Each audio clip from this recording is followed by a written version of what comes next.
Someone turns to Irina and tells her to take something. The girl is shocked and asks what it is.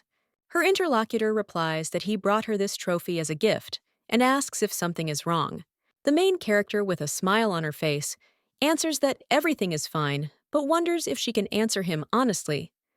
The lady also understands that her life has become so hard after the reincarnations. Now she finds herself in a world full of intrigue and kidnapping, exhausted by war and infected with lust. This is a novel about the cruel and hopeless love of the Archduke of the cold northern lands, called The Secret. The main character of this novel is named Ruslan Alexeyev. He is the youngest master of sword and magic in the Empire. However, there was something else that made him different from ordinary people. This guy liked to bully Kay, who is the main character, covering it up with love. And although they looked like the perfect couple from a romantic novel, well, not everyone is destined to live long and happily. Then Duke Sordi appeared, dreaming of taking the throne and ruling the whole world. He decided to get rid of Ruslan. However, he had no magical powers or talent for fencing, so this man decided to make a contract with a demon, and for the sake of his new power, he sacrificed his own children.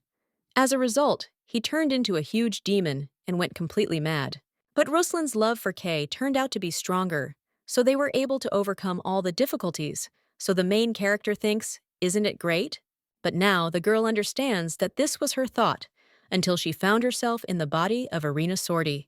Not only was she forced by her father to marry for convenience, but a terrible end would also await her. She will be put into eternal sleep by the hands of her own brother, and at least that's how it was in the novel. Now the girl apologizes, but claims that she certainly does not want to die. The young man asks if she does not like his gift. The main character realizes that she was thinking and completely forgot to answer. After which, the lady says that everything is wrong, but she thinks, who gives demon heads anyway? She regrets that such an answer will cost her life, and claims that they are simply very big. The guy then just smiles and tells the lady to extend her hand to him. Irina asks why all of a sudden, but her interlocutor tells her to do it more quickly. The main character agrees, but thinks what else he has prepared for her. Besides, at this time, he puts something blue in her hands. Irina wonders what it is. Her interlocutor replies that it is a slime, and he found it on the road. The girl is puzzled and says that this is how it is, but she understands that this is also a demon. At this time, the blonde is wondering if something is really not right with her, and the main character, with a smile on her face, replies that no, and everything is fine because she really likes it. This slime is so gentle and soft. The guy asks if this is true, after which everything turns around for him, and also says that he is glad that she liked it. Irina thanks him, and the young man heading towards the door states that now it's time for him to go. When the guy finally leaves, the main character says that he could have captured these freaks too. Well, then she lies down on the bed and realizes that she will remove these heads herself later. The girl thinks about how hard it is to live in another world, and it's good that she knows where she ended up.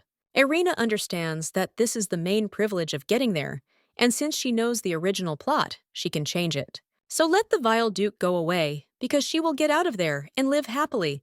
Well, then the main character notices that the slime in her hand just moved, and wonders if it's because of emotions. But she still claims that it seems like he calms her down, because it's so nice to touch him. And at that moment, the girl jumps up from the bed and says that it's just calm. It's painful, because why couldn't she be reborn in the body of the main character?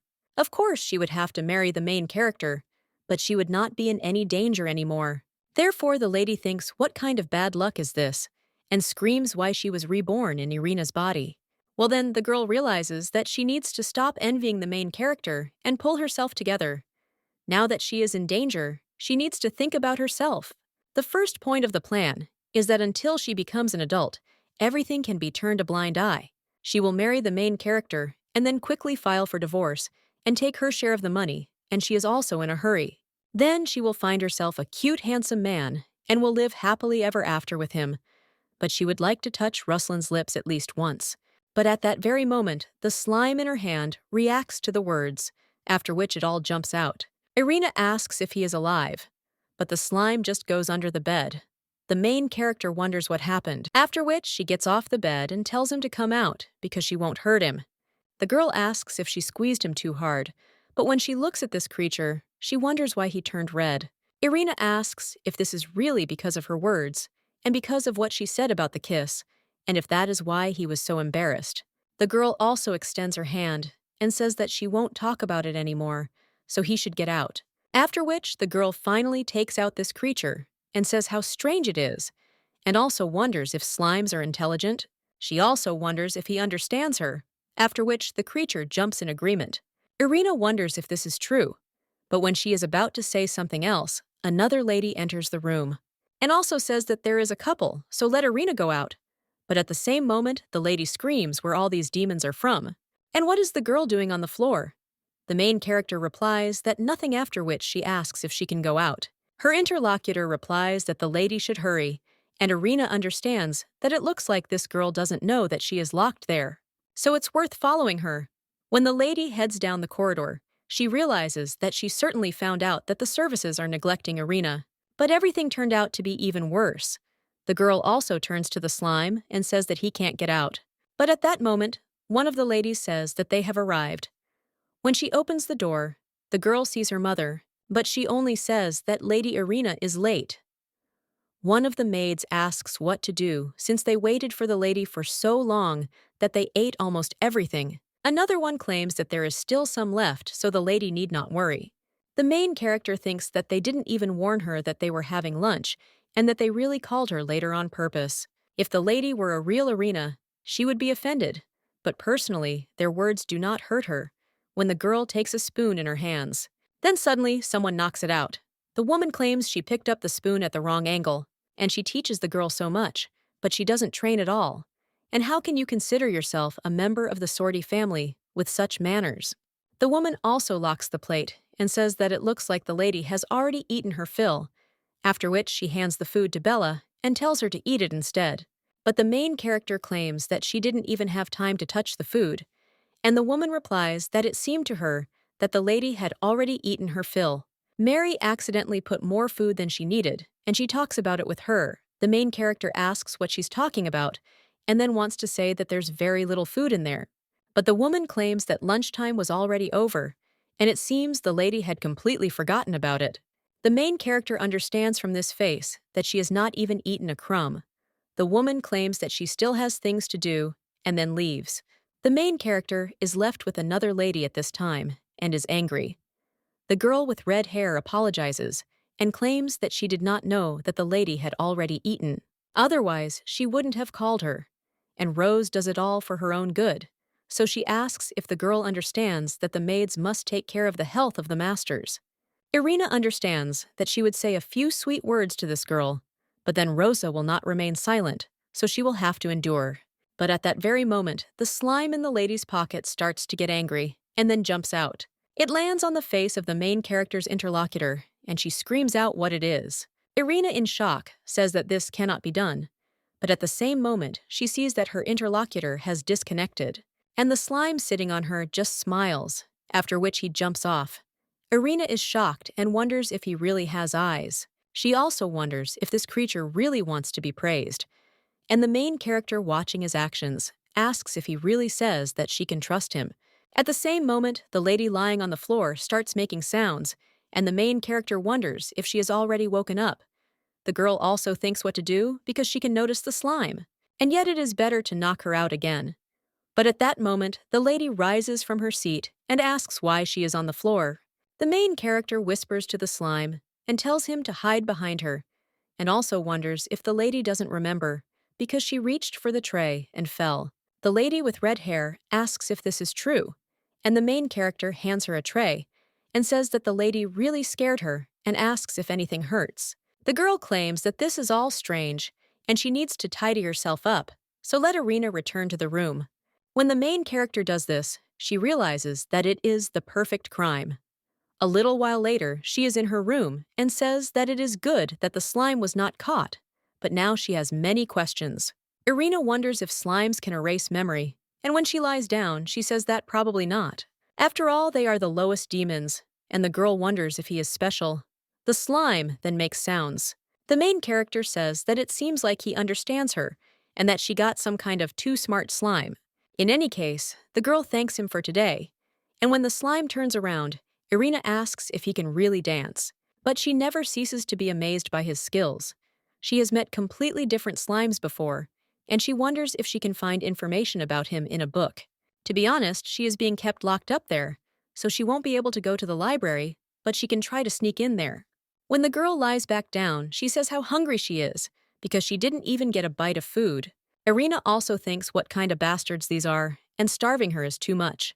The girl swears and claims that she doesn't even have the strength to be angry. She also turns to the slide and asks if it is hungry too. But when she looks up, she realizes that there is no one left there.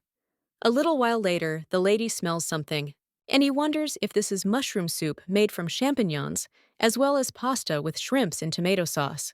Slime at this time brings food on a tray and joyfully makes servants. The main character sees all this food in front of her, thinks slime is the best demon in the world. She also wishes bon appetit and starts eating. Irina says that it is so delicious that she is about to cry. Islam is her benefactor. When the girl finishes her meal, she says that she is full. The lady hugs the slime and asks where he came from, so wonderful. The creature only makes joyful sounds from this, after which it jumps out of the main character's hands. And again, he heads to the window. A little while later, he already brings desserts. Their main character looks at them in shock. She understands that this cannot be. She turns to hers and claims that they will always be friends from now on. When she starts tasting the dessert, she says that she can't even believe that she is trying such a dessert. When the lady sees that the slime is heading towards the book, she wonders what he is up to again. But he just takes a pen, and the girl wonders if he is really going to write something to her. When the slime finishes, the main character asks what he wrote there, and also whether she can see it. When the lady picks up the note, she realizes that the word friend is written there. The main character asks if he really wrote friend, and then he starts wondering if he can even write, because if so, then he's simply a genius. Irina looks at the word on the paper and realizes that everyone in this house hates her. But it looks like even she can be friends with someone. Irina, with a smile on her face, claims that she is counting on him. Well, she still says that the slime can't be there all the time because it's too dangerous. However, when she sees him hugging her finger, she wonders if he's even listening to her. If the Duke notices him, she can't even imagine what he might do. Well, after that, the slime shows something else, and the girl wonders if he is really reminding her that she can trust him. And if so, she will think as he says, but on one condition. First, he must prove that she can trust him. The lady also suggests going to the library. A little while later, the lady heads towards the building and realizes that it is so quiet there. She also turns to the slime and offers him to hide, to which he agrees. When a lady enters the library, she thinks how big it is, but looking at the employee, she realizes that he seems to be bothered by her appearance there. When a lady sees a man getting up from his chair, she wonders if he is really going to borrow her arrival.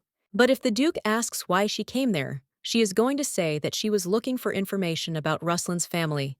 When the girl looks at the list of higher demons, she realizes that she doesn't think there will be anything about slides. She also looks at the history of the war with demons and understands that she most likely won't find information there either.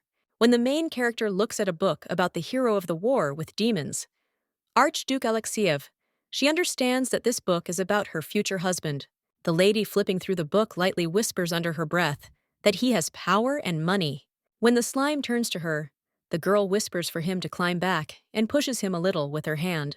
Lady continues her search for books about slides and sees a dictionary of northern demons from slimes to golems. The girl realizes that this is it, and she has finally found the book. Well, when a girl looks at where she is, she thinks how she can reach the shelf. She'll probably have to ask the librarian. But when the lady turns to him and sees that he's immersed in his work, she realizes that it's useless. The girl wonders what to do, and at that moment, she hears the voice of the slime. Irina wonders if he can help, and the slime makes sounds in response. But the main character says what he's talking about. And how can such a baby help her? At the same moment, the girl thinks why he doesn't answer. And what is this gloomy atmosphere? And when he turns around, he sees a blonde guy in front of him who is interested in what the lady is doing there. The girl screams at the sight of him. The guy asks why she is so scared. And is he really that scary too? Which the lady replies that he is not. And she just wanted to learn more about the slime that he gave her, so she looked for a suitable book. The guy then claims that it looks like the lady really likes his gift. To which the main character replies that yes, and he is very nice. But she wonders since when this guy is so polite to her. At this time, the young man thinks about something and then whispers that the slime did not smell of red liquid unlike him. Irina, but she asks what he is talking about because she didn't hear, but the guy only claims that he has wanted to ask for a long time. Does the lady like demons? To which she replies that she doesn't. After which the young man asks why she threw away the diamonds he gave her. Then the young man asks why she threw away the diamonds he gave her. But the main character asks what he is talking about because she didn't see anything. The guy wonders if she didn't receive them, and the maid didn't give them to her. The main character is surprised by this and wonders if they have now decided to steal her diamonds too. But this can't be, and she can't miss such a chance. Irina wonders if the guy gave them to the maid, to which he replies that he did. And the main character, with tears in her eyes, says that it looks like she took them for herself, but nothing was given to her. The guy only looks at them and wonders how they dared to go against their master. He immediately turns around and claims that he will find them, but the main character tells her brother to wait. The young man then turns around and asks what she called him. Irina is a little scared by this and wonders if she was mistaken, and now she is about to fall into eternal sleep. The lady tries to wriggle out of it and claims that she just wanted to stop him, but the guy doesn't listen to her and asks again what she just called him. The main character replies that he was her brother. The guy then asks why she wanted to keep him away from the girl, asks if he can get her that dictionary about the demons of the north, and he is simply taller than her. The young man agrees and claims that his brother will get it for her, and of course he is so high up, so it is understandable why she needed his help. The guy also claims that if it's hard, her brother can carry the book for her, but the main character thinks that he should stop. A little while later, the young man puts down several books and asks if that's all. Irina replies that she did and thanks him. She also claims that she didn't say at that time, but she also wants to thank him for the slime. The guy asks if this is true, and then claims that next time he will catch a bigger slime, but the main character replies that it is not worth it, and she will get poisoned. The young man is a little embarrassed by this, but when he is about to say something else, at that very moment the maid enters the room and addresses Lady Irina, and also claims that she is so lazy. At that moment, the maid sees the young gentleman and greets him, but the guy turns to her furiously, and he wonders how the girl dared to enter her mistress's room without knocking, and also whether she has really gone completely mad. The young man asks if the girl really thinks that Irina is not her mistress, and the maid replies that the gentleman has misunderstood everything. Perry asks if this is true, or if she is about to say that he misheard. He also thinks that the other services are not behaving any better, so he cannot leave it like this and orders all the servants to be gathered at once. The girl apologizes and claims that it will not happen again, but the young man only asks if she is ignoring his order. The maid replies that no, and she will do everything right away, after which she runs away. At this time, the guy turns to Irina. The main character is surprised and asks what is going on. The blonde replies that he will deal with the servants, and she can rest. After the guy leaves, the main character claims that she did not think that Valentine appreciates his sister so much. He even decided to gather everyone's rumors, and the lady hopes that he will take revenge on them for her. Irina also says that doing something nasty brings joy to the heart, and the slime agrees with the lady and rubs against her hand. The main character asks if the slime is also happy and claims that she thinks it won't be very good to continue calling him that, because it's the same as calling a person just a person. The lady wonders what name to give him and asks how about me, but she realizes that it is too obvious. When the lady lies down on the bed, she suggests the name Crumb because it is so soft, to which the slime only makes a sound. Irina asks if he really likes any of her ideas, and the slime waves its arms and beeps. While the main character claims that this won't work and suggests thinking about it later, but for now, you can read that book because maybe it will help you choose a name. When the main character opens it, it says right there about the strongest slime in the world.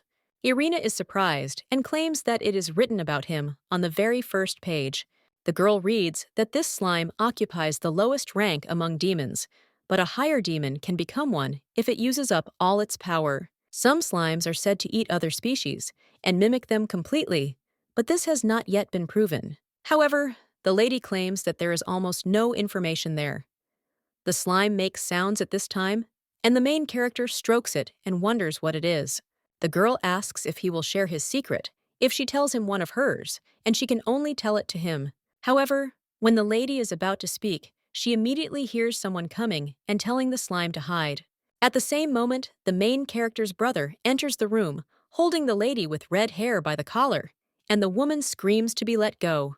The guy at this time turns to Irina and asks what he should do with this thief. The woman tells the gentleman that she did nothing, but Valentin tells her to shut up because he is talking to his sister now.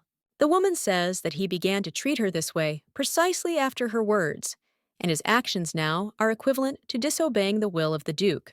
The guy then asks if she is bothering her father too, but the woman claims that when he finds out about everything, at the same moment the young man pulls her towards him and claims that the woman does not seem to understand. After all, while the father is not around, he is the main one there and will make his decision after his sister's answer. And the guy also turns to Irina and offers to tell her whether this woman did something to her.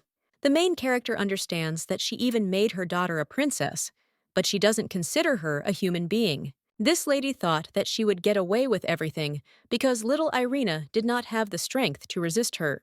But all this is in the past, because she is no longer the Irina that Rose knew. The main character asks him if the lady is still claiming that she is innocent. After treating her so unfairly, the girl claims that she was telling the truth because she really was not given any stones. And she herself took all the gifts from her brother. And now she also wants to make her out to be a liar. The girl with tears in her eyes claims that this is too much and understands that the best defense is an attack. So the main thing is to shed a tear in time.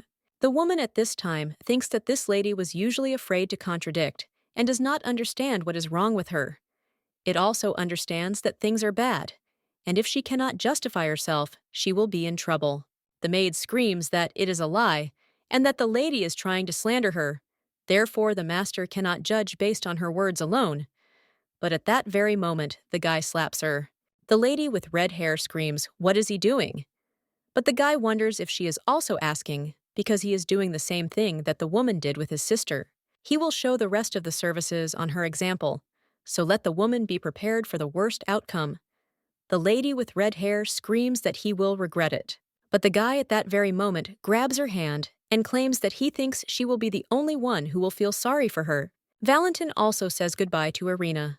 But then he stops and says that he remembered something else. The young man asks if the lady wants anything, and the main character with a smile on her face asks what he is talking about. After all, she will be happy with any gift from her brother. The young man smiles after this and says that it is good. And he will also find something that she will definitely like, after which he will leave. The main character smiles after this. She takes the slime out from under the bed and asks if he can smell the sweet scent of victory. She used to be afraid of him because this guy kept bringing her pieces of demons, but now her brother really helped her out. Well, if you think about it, then why did she think badly of him at all? After all, Valentin seems to value her very much. After this, the slime makes some kind of gesture, and the main character asks what it means, and also whether he really understands everything she says. The slime makes a sound in response to this, and the main character is interested, which only means that now he is ready to listen to her secret. After which, the lady claims that she actually came from another world and does not know how exactly she ended up there. Well, even though she looks like Irina, it's not her. The lady simply read a novel with a similar plot, but she couldn't even imagine that everything would turn out like this. The slime then rubs against the lady's hand, and the main character wonders if he's trying to comfort her. The girl says that he is really good, after which the baby smiles, and the main character says what a cutie he is, and she is so glad that she has him. People also claim that if she ever gets rich, she will definitely take care of him too. She also says that it's great to dream about such things, and asks if it's true. When the slime takes the lady's finger, she asks if he really wants her to continue her story. About how she got into the book, to which he agrees, the girl replies that she doesn't even know, because she doesn't want to tell this to such a little boy. At this time, Slime shows that he is already an adult, and the main character asks if he is really talking about himself now. After which he says that, okay, so be it, but let him not be scared. In fact, this world is a novel for adults, and it's filled with various obscenities. The slime at this time points at the lady and makes some kind of sound, and the main character wonders if he is asking if she has done this. When the lady hears another sound, she replies that no, and she was quiet because she was even afraid to get involved in political debates. And after she falls into eternal sleep, the main characters of the novel will meet. And from that moment, the part with the kidnapping will begin. Rosalind decides to keep Kay with him, and true love is known through suffering. At this time, Slime wonders if the lady really wants to be kidnapped, and the main character replies that of course she does. And he asks if not everyone likes it. After all, then you don't have to work because they take care of you. And you can also live in a luxurious room. Not in that one, but in the one you have now. She would like such confinement, but it cannot be done without the consent of the partner. It's important to distinguish between fantasy and reality. Well, then the main character says that it's somehow awkward to tell him such a thing. When the slime hits the lady's hand, the main character just smiles and says that it's okay, he's already old enough. After which, the main character asks if he would like to kiss the girl, just like the main character, which makes the slime embarrassed. The main character smiles and says that he blushed so much, but he says that adults put it on, but he was still a baby. After which, his girlfriend falls onto the bed, sighs, and claims that if she were the main character, she and Ruslan would be together. Slime at this time wonders if she really likes him, and the main character answers that yes, he is strong and handsome. Her interlocutor wonders if he is really that strong, and the main character replies that she thinks he can defeat any demon, after which the kid claims that he is also strong. The main character then looks at him a little surprised, and then starts laughing. Slime wonders what happened, and the main character is almost choking with laughter and tells him to wait, after which the slime is completely embarrassed and almost cries. The main characters turn to him and apologize, and also claim that she is not laughing at him. After all, he is so cool, but the slime does not really believe her words. The main character assures him that she is speaking honestly, and he is even better than Ruslan, but she will still marry him. The slime then turns to the lady and asks what it means to come out. The main character wonders if he doesn't know, because this is when two people become very close. But when the lady sees the slime's reaction, she wonders what happened to him, after which he starts running away. And then he jumps out the window. The main character looks out and asks him to wait. At that moment, one of the knights wondered what that noise was, and it seemed like someone was shouting. But another one replies that he might be hallucinating due to lack of sleep, after which another one replies that someone was definitely screaming at the tower. His interlocutor claims that it seemed to him that there was peace and quiet there. The main character at this time looks out of the window and understands that she was almost caught, but the girl does not understand where the slime went. After which she sees that he is behind the fence and thinks what to do if the guards suddenly notice him. After all, she doesn't even want to imagine this and can't look at all this. But at the same moment, the lady feels some pleasant smell and thinks what it is. When she opens her eyes, she realizes that these are the flowers that the slime brought her. Irina asks why he brought her flowers, and the creature puts his hand on hers and proposes marriage. The main character asks if he is proposing to her, to which he makes a sound. The girl replies that this is of course nice, but she will marry Archduke Ruslan Alexiev. No demon can resist the Archduke's devourment, and his charisma is simply incredible. Irina claims that she will marry the slime if he defeats Ruslan, and wonders what he will say in response to this. Slime then claims that he will win, and the main character tries not to laugh. She says that he is good, and now she will have to marry him. And the lady asks when their wedding will be. Although for now, it's worth starting with something else. And the girl claims that they've already held hands with him, which means it's time to kiss. This makes her feel embarrassed, and she seems to ask what she is talking about, after which she points to herself. The main character smiles and wonders if he will do it himself, because if so, then okay, she will close her eyes. But when a girl does this, she thinks why nothing is happening, and whether he really went out into the street again like that time. Irina is about to scream for him to wait, but at that very moment, she feels the slime kissing her, after which they start screaming ooh. The girl apologizes and claims that she did it by accident, and the slime jumps onto the floor and runs away in tears. The main character wonders if he was so embarrassed that he decided to run away, and who asked her to marry him now. After which, the lady comes closer to the bed and tells him to get out. She also says how funny he is and wonders why he asked her to marry him if he is so shy. The girl suggests that they return to this when he grows up, so that he will not be shy anymore. Meanwhile, in the dungeon of the Sorty estate, The lady with red hair says that it is cold there. She gets up and turns to Valentin Sorti, asking how he dared to leave her there. And does he really think he can get away with it?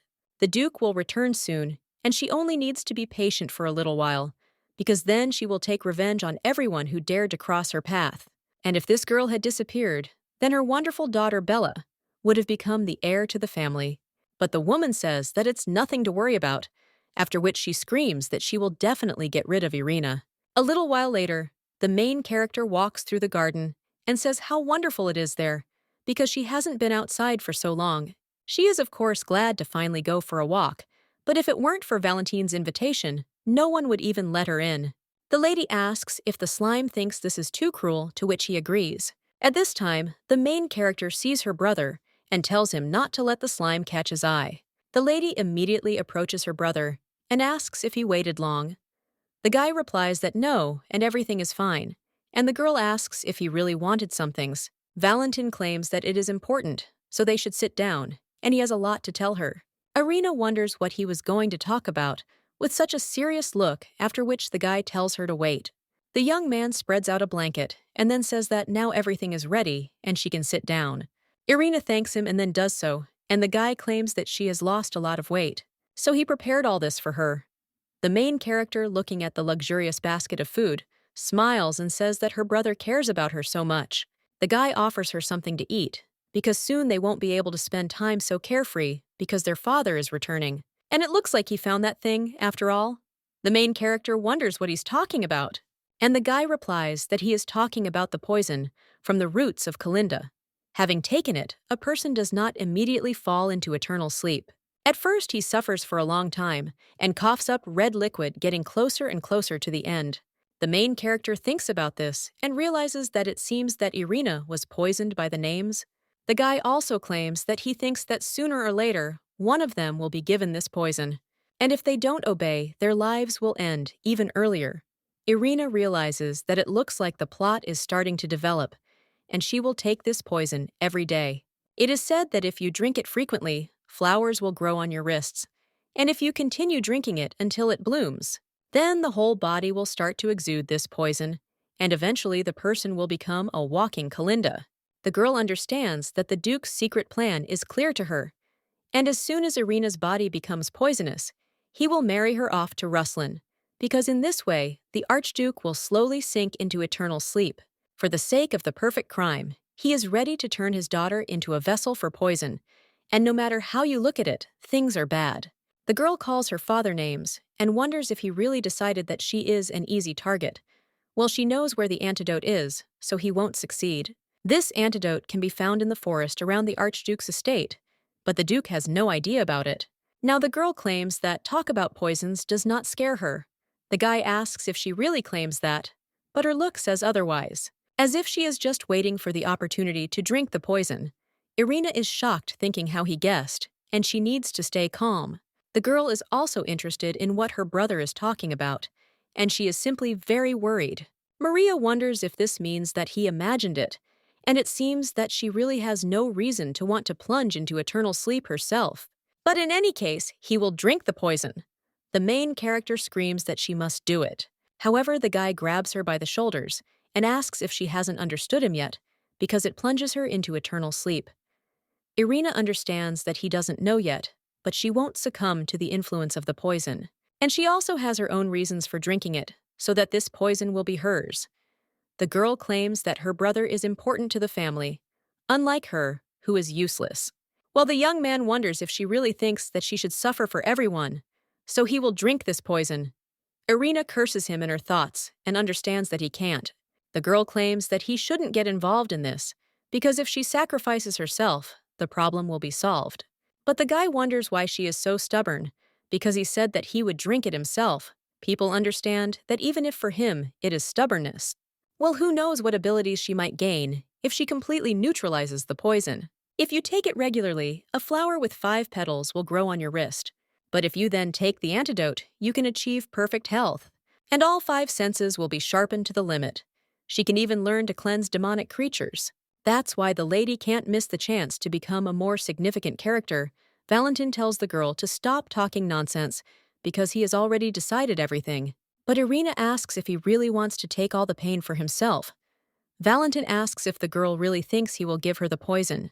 But at that very moment, someone turns to the young master and claims that he has news. So he asks if he is busy now, to which the guy replies that no, and they can go quickly. The young man also tells the girl to get up because he will take her to the room.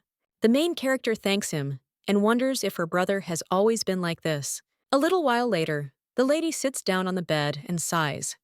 She says that she and her brother have quite a relationship because they argue about who will take the poison first. And the longer you live, the more problems appear.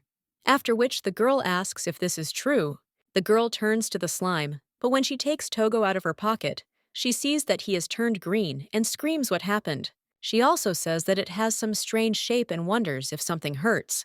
But the slime shakes its head in disagreement, and then talks about going into eternal sleep. The main character wonders if this is how he reacts to her decision to take poison, and the slime nods. The lady wants to calm him down and asks him not to worry, because everything will be fine, but he only starts crying. Irina understands that he is so worried, after which she turns to her husband and kisses him on the forehead. The girl claims that she can handle it, so she asks him not to worry and promises not to fall into eternal sleep just like that, so he shouldn't be sad. But at that very moment, the main character hears someone coming into her room and realizes that first she needs to hide the slime. The lady passes it under the bed. At that moment, someone bursts into the room to Irina. It turns out to be a girl with red hair who screams what the lady did to her mother. The main character understands what it means that she learned that Rose is being held in prison. Irina wonders what the lady is talking about because she doesn't remember doing anything. But her interlocutor sternly tells the girl not to mock him because, hey, they've already told her everything. The girl asks if the lady really said that they hid her things and that she simply doesn't like them, after which she screams out how it was possible to put her innocent mother in prison. Irina wonders if this girl is really talking about Rose, and the lady with red hair claims that she slandered her mother, but she will still find her weak spot. The main character says yes and wishes her luck, and also understands that she is not really into fighting with a teenager. Her interlocutor gets angry about this, and then says that she still has things to do, so they will finish later, and next time she will not let the girl go so easily.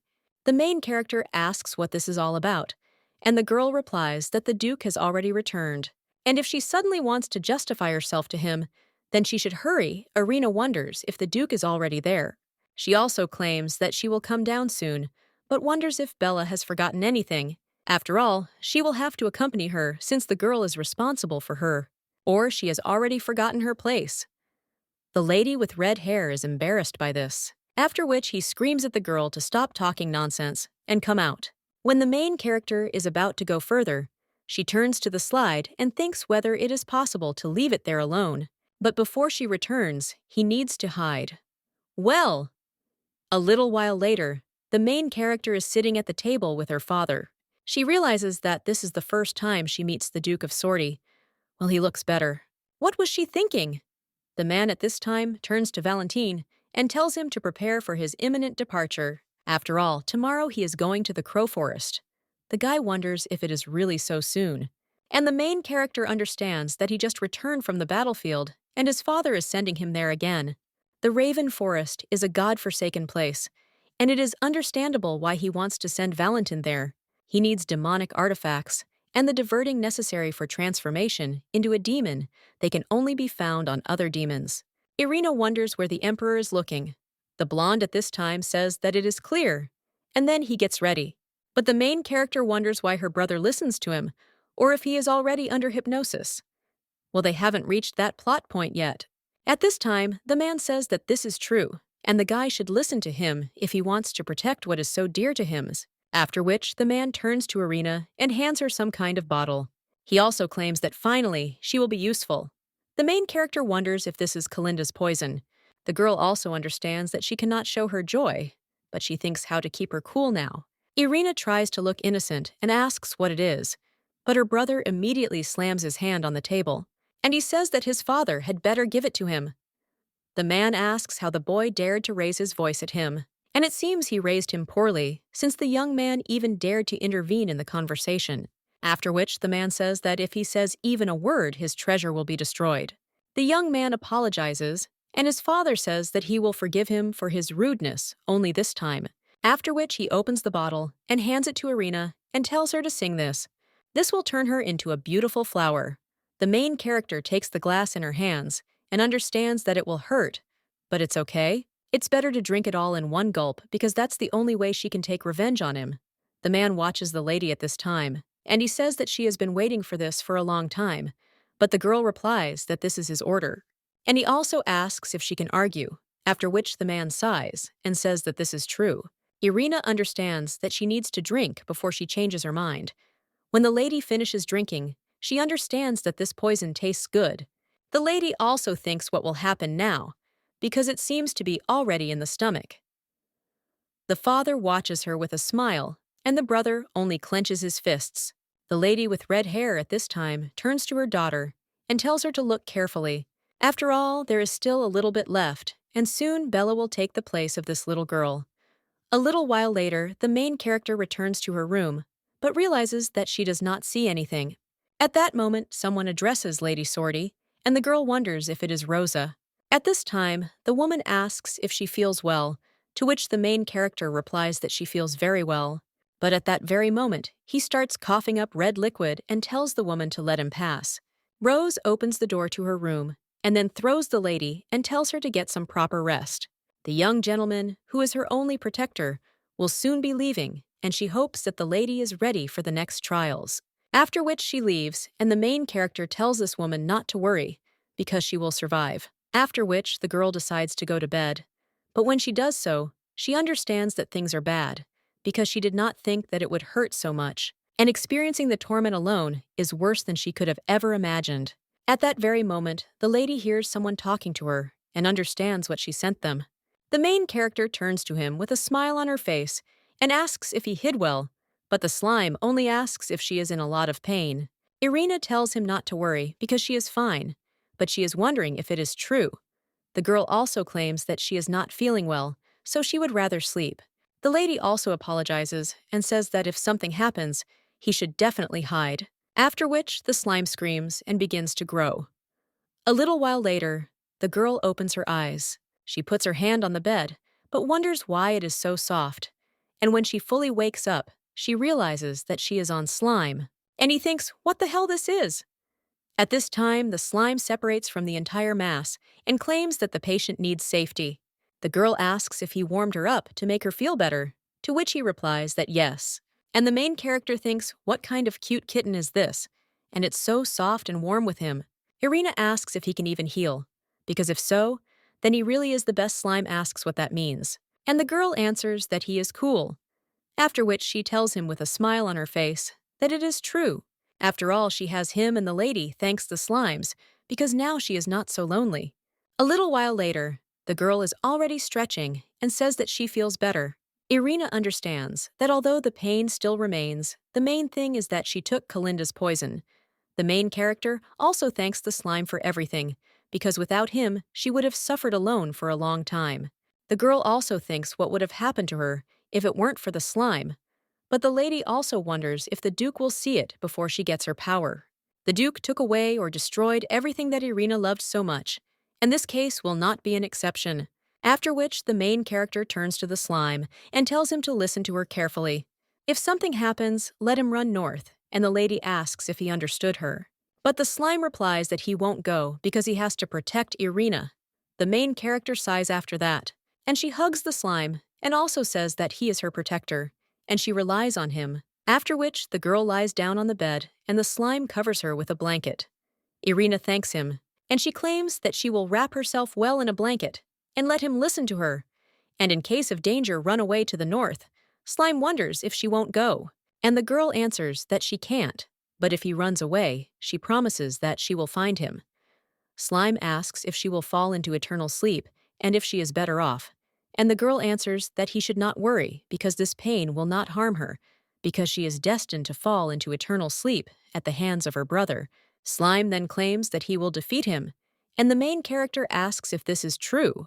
Well, she says she's afraid it won't be easy. Slime then puts his hand on hers and says that life should be valued. Irina understands that the slime is so gentle and kind, after which everyone agrees, and also claims that she understood. The lady offers to live together happily and for a long time, after which she embraces him. At this time, the lady's father asks if there is any news about the archdukes. The servant replies that yes, and in the Grand Duchy it has been very quiet lately, and although he tracked his location, it did not help, for the archduke has suddenly disappeared. The lady's father claims that it has only been a short time since he inherited the Grand Duchy. That's why he doesn't understand how he has the conscience to just sit in the castles. He also claims that something happened, and it doesn't matter if it's a body or a spirit. But if he has nothing to hide, then this guy wouldn't hide in the castle. After which the man asks the servant if he is sure that he is there. The man replies that yes, they recently sent their maid there. She saw the archduke there. The man claims that it could be a trap, so he will learn more about it through the story. After which he turns to his son and states that it is now his turn. Let him say how long it will take to receive the goods, to which he replies that it will take about 2 weeks. But the man claims that he gives him a week and this antidote, and it will be up to him how he uses it. She'll have to get something useful, otherwise she'll repeat the fate of the guy's mother. The young man at this time remembers how his mother coughed up red liquid, and he asked where it hurt. The woman answered that she was fine, but at that very moment she coughed again. The guy claims that he remembered it for the rest of his life, after which he even claims that it's time for him to go and leaves slamming the door. The Duke says how stupid this puppy is because he really does look like his mother. His air is too weak, and that freak also disappeared. After which the man turns to one of the servants and says, so that he could better tell how Irina and Valentine were doing in his absence, and also start the journey with that idiot who just left. The servant informs the master that the young master may soon become a sword master. However, he is concerned about his lack of academic knowledge due to his frequent absences, and also hopes that he supports the young master. The man replies that he understands, and that stupid hunting dogs are easier to tame. He also asks to be informed further, and one of the servants agrees, and also asks to be allowed to report on Lady Irina's education. The man understands that it says that she visited the library and asks for what purpose. The teacher replies that they recently had a lesson on monsters, and perhaps that is why she was interested in them. The man asks if this means that she just wanted to know more about this topic, to which the teacher replies that yes, but the Duke understands that this is strange, because the lady was always afraid of everything and did not remember anything. And then suddenly she went to the library, so he will believe more that she succumbed to someone's influence than in this, and their everything is definitely not so simple. The Duke turns to the teacher and tells him to watch the girl more closely in the future. He also turns to Rose and tells her to lock the door to Irina's room at night. The woman smiles in response and says that she will do her best to carry out his order. A little while later, the main character wonders where Jana is and whether she is really underwater, after which the ladies see the main character. The girl treats the Archduke's wound and claims that it will sting a little. The man watches her silently, and when the lady tells him to rest, it's time for her to go. The guy immediately puts her on the bed and asks her not to leave. The lady asks what His Highness is doing and offers to let her go. But the guy replies that he doesn't want to, because if he lets go, the lady will run away again. A little while later, Irina opens her eyes and sighs heavily. She understands that everything ended at the most interesting moment.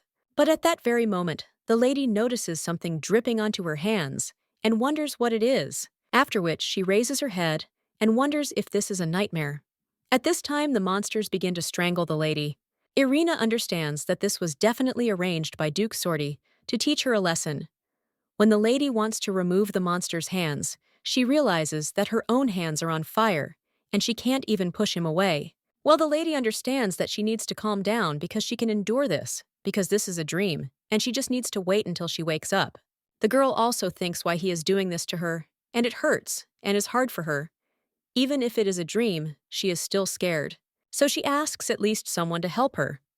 At that moment, the lady notices some bright light, and when he turns around, he realizes that it's slime. The kid at this time jumps on the monster and wants to cut it, but he only pushes him away, and the main character turns to Lime with concern. The girl tells him to run away, because everything will be fine with her.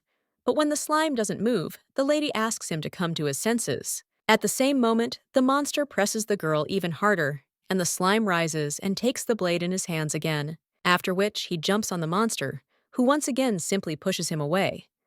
The slime flies away, but decides not to give up. He crawls higher and higher on the monster, after which everything hits him in the neck, and the monster begins to dissolve. The main character watches this in shock, after which the slime falls into her hands. Irina asks if he is okay, to which he makes a sound, and the main character asks if he is in pain, or if he is injured anywhere. Slime claims that even if it hurts or he is injured, he will protect Irina. A little while later, the main character opens her eyes and realizes that it is so bright there. But when the main character gets up, she remembers something and wonders where the slime is. The baby then makes a sound, and when the girl turns to him, she sighs. And she says how good it is that he is there, because she just had a very strange dream. At that moment, the girl sees a wound on his face and realizes that it was not a dream. The girl also says what a fool he is and wonders why he didn't run away because it was very dangerous. And now, because of her, a wound has appeared on such a small body. At this time, Slide takes the lady's finger and apologizes for being small. He also apologizes for not telling her that he is so weak. The main character is silent after that, and the slime claims that he will become stronger, and the main character wonders if he really thought about it all this time, that she likes strong people like Archduke Ruslan. The girl wonders if he is really stupid, and how can he become even stronger, because now he is very strong. So let him not apologize. And in the dream, he was very cool. So the girl thanks him for his help, and also claims that such guys are definitely her type, after which the slime becomes embarrassed, and the main character, looking at his facial expression, asks if he is okay. The girl also screams that he is really ill and asks him to come to his senses. Last night, the candle in the Duke's study went out, and the man claimed the nightmare disappeared faster than he thought. He still had time, but he just plunged into eternal sleep, and this is too much even for a low-level nightmare. The Duke claimed that it was suspicious, and the servant supported him, because even though he was of a lower level, a nightmare is a nightmare. The man claims that this is what he is talking about, because the weak girl could not get rid of him herself. Someone definitely helped her, and the man asks who could have pulled off such an audacity in his estate, after which he turns to the butler and tells him to find out who this idiot is, and also kept track of who was visiting Irina, and then immediately dealt with him. When the butler leaves, the man understands that this is what he is talking about, because this weak girl could not get rid of him herself. Someone definitely helped her, or holy powers began to manifest, just like with her mother. In order to make a child with divine powers, he even made a priestess his wife. But in the end, everything failed. The woman gave birth to a dummy, and still expected him to consider it his son.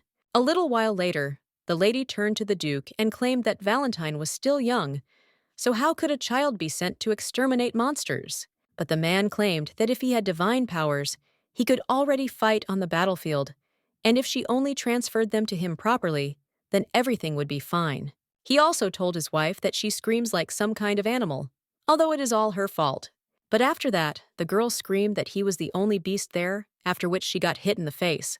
The Duke asked if she really didn't understand anything, and even her parents' immersion in eternal sleep didn't bring her to her senses. If she wants to protect her loved ones, then let her think about her behavior. After all, no one can interfere with his plan. Now the main character tried to embroider it, or understands that it is more boring than she thought. The lady yawns, but the girl with red hair wonders what kind of lady she is. Bella says that when a lady yawns, you need to cover your mouth. The main character at this time says that she forgot to ask what the girl is doing there. Her interlocutor replies that the Duke said to follow Irina, and the main character replies that since she didn't find anything, maybe she should go to her room, but the lady with red hair replies that it's impossible, and she still has something to teach the girl because she's a lady and she should study more. The main character asks what she is like, and whether she is really that much better than her. But when the girl looks at her interlocutor's scarf, she is shocked and asks why she is so good-looking. Bella replies that the rose taught her this, and the main character, continuing to embroider, thinks which of them is the Duke's daughter. At this time, the girl once again turns to Irina and asks who she spoke to last night, because she heard some sounds. The slime under the bed is only scared by this, and the main character asks what her interlocutor is talking about. And why is he suddenly talking about this? Well, Letty asks why, then the girl's voice is shaking. And if she has something in mind, then she should stop, because she has already understood everything Irina thinks that she doesn't think so. The lady with red hair says that the girl better tell the truth, because she got caught anyway. Well, the main character asks what she is talking about because she has nothing to hide. Bella cries out that when the young master leaves the estate, it will be too late, so let her tell everything now. Irina asks if she is threatening her, but at that moment, someone enters the room, and the lady with red hair begins to stutter. Irina asks why she suddenly started stuttering, and when she turns to the door, she thinks that there is someone there. It turns out it's the lady's brother, and the guy is wondering why the girl went silent, because let her continue and say what will happen when he leaves. Bella immediately bows and replies that nothing, and that she would also rather go, after which the girl runs away and the blonde guy tells her to wait. Bella asks what is going on, and the guy tells her to make them some tea. A little while later, the main character is already taking tea and says that it has finally become calm there. She also thanks her brother, but wonders why he came. The guy replies that it was to say goodbye. After all, he is leaving tonight for the Crow Forest. The main character then turns to her brother and asks Togo to be careful, because she will be waiting for him. After which the guy smiles and agrees, and also says that he will return safe and sound. Irina understands that she is interested in whether he has become attached to her during this time, but for some reason, she even feels sorry for Valentine, so the lady wants him to return safe and sound.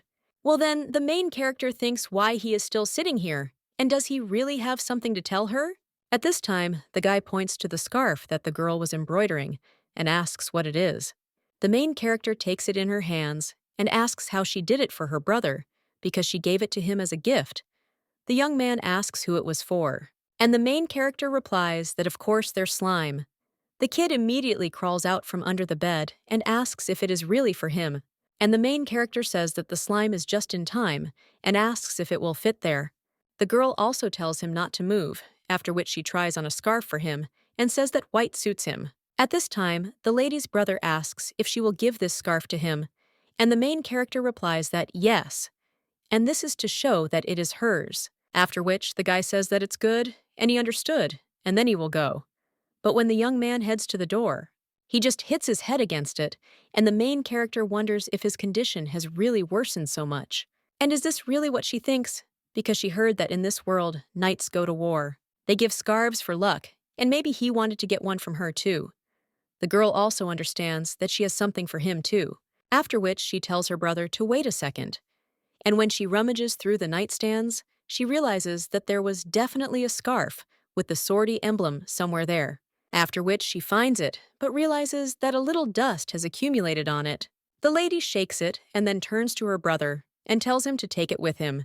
The guy wonders if this is really for him, and the main character says that she hopes he will return with him safe and sound. The young man only remains silent and embarrassed in response, and the main character asks him if he likes it too, which he replies that he will go, after which she applies the handkerchief to herself and then puts it in her pocket. People also tell her brother that she wanted to ask about something. Then he approaches him and whispers that it's about the slime. The main character asks where he got it, and the guy replies that it was on the Celtic River, and the girl wonders if it is somewhere in the vicinity of the Bart Plain. She heard that it is dangerous there because demonic gates often appear. And the lady wonders if this means that he brought it from there. The guy at this time wonders if she really wants to know from the donkey, which the lady replies that yes, she is interested, and he is definitely not like the others. After which the guy says that it's fine, and he'll find out. Irina asks how he's going to do it, and he answers that he will pierce the slime once, because there is still enough time before departure. Irina, in shock, asks what he will do and hides the slime, after which her brother says okay, and he will just watch. The girl thinks if she can trust him, but she understands that she still has classes today, so she can't take the slimes with her, and it's unknown what they'll do to him if they catch him. That's why she wanted to leave him alone in the tower, but if the maid found him, she would definitely put him into eternal sleep. And in such a situation, the girl thinks whether it is better for me to leave the lime to my brother. The girl says that if he tortures him, he will have huge problems, but the guy asks what she is talking about, after which the lady thinks and claims that then she will hate him with all her heart. The guy is shocked by this, and the main character says that if he understood, then he should extend his hand. The young man does just that. And when he takes it from the lime, the main character says that the two of them should not quarrel. She's not here yet. The guy asks what that means, and the girl replies that she's going to have a class about monsters now, and she's late, but she'll be there soon. After which, the girl leaves the two alone. Valentin understands that even though he doesn't like this slime, but since Irina is interested in him, there is nothing to be done. And today, he needs to watch him. Back to where he met him. It was the Barth Plain, where his father had sent him, and where the Celtic River flows. That's where he found this guy. At that time, he was no different from a normal slime. But now he has eyes and a mouth, which is very strange. After which, the guy leaves him and tells the slime not to even think about running away. He promised his sister to follow him until she returned, and during that hour, he would try to find out everything about him. Well then, the blonde wonders if the slime is ignoring him, and it seemed to him that he understood everything that Irina said earlier. But can a lower demon have intelligence? This is all too strange. There's also the fact that he survived in the Celtic River area, which is infested with high-level monsters. And maybe he is a telepath, because the guy doesn't see any other explanation. Although slimes can't use magic. But then the guy realizes that it doesn't matter whether he's a telepath or whether he gets eyes, a nose, or a mouth. But still next to him, Irina always smiles. And before this, she looked more like a lifeless doll. But now his sister has changed, and it seems that Lime has become a good friend to her. Now he does not see anything unusual or suspicious, so he decides to watch him some more and in the meantime, sit down somewhere. When the guy looks around the room, he realizes that it seems the problem is far from being in the slime. He wonders what the maids were so busy with that they let the room get so dirty. The guy also understands that he will have to teach them a lesson, but when he is going to clean up a bit, he suddenly sees some kind of note. When he looks at it, he realizes that it doesn't look like Irina's handwriting, and if she didn't write it, then who did, because it's written there as a proposal for marriage. At this point, the slime makes a sound and raises its hand, and the guy wonders if he really wrote this, after which he smiles, but at the same moment, the lady's brother screams out, "What the hell he is! And how could a monster write this?" But this is not even the most important thing, because what kind of marriage can we talk about? The slime makes another sound after this, but the guy squeezes the paper and says that this will never happen. After which, the kid starts to get angry, and the lady's brother calls him names Slime, then looks around to see what he can do. And when he sees many guys, he jumps on them. But Valentine immediately grabs him and asks if he was really going to throw dirt from his boot into his eyes. The guy also wonders if he's gone crazy and tells the slime to listen to him carefully. After all, she and Irina will not be able to get married, and she has already chosen a groom. Whether the lady wants this or not, she will have to marry Archduke Ruslan. After which, the guy wonders if the slime is going to put him into eternal sleep. And when he doesn't know what to answer, the guy just sighs and asks if everything is that simple. And there is simply no one who could be a good match for his sister, but a lady cannot help but get married. The guy also understands that when he inherits the title, singles will need more support. But at that very moment, the slime turns to him, and the young man wonders if he can even write. Slime is writing the words person X at this time, and the lady's brother wonders if he really means that it should be him. And also, hasn't he realized that if he wants to be an ideal husband, he has to look impressive? And not like a snot, because what kind of husband can he be?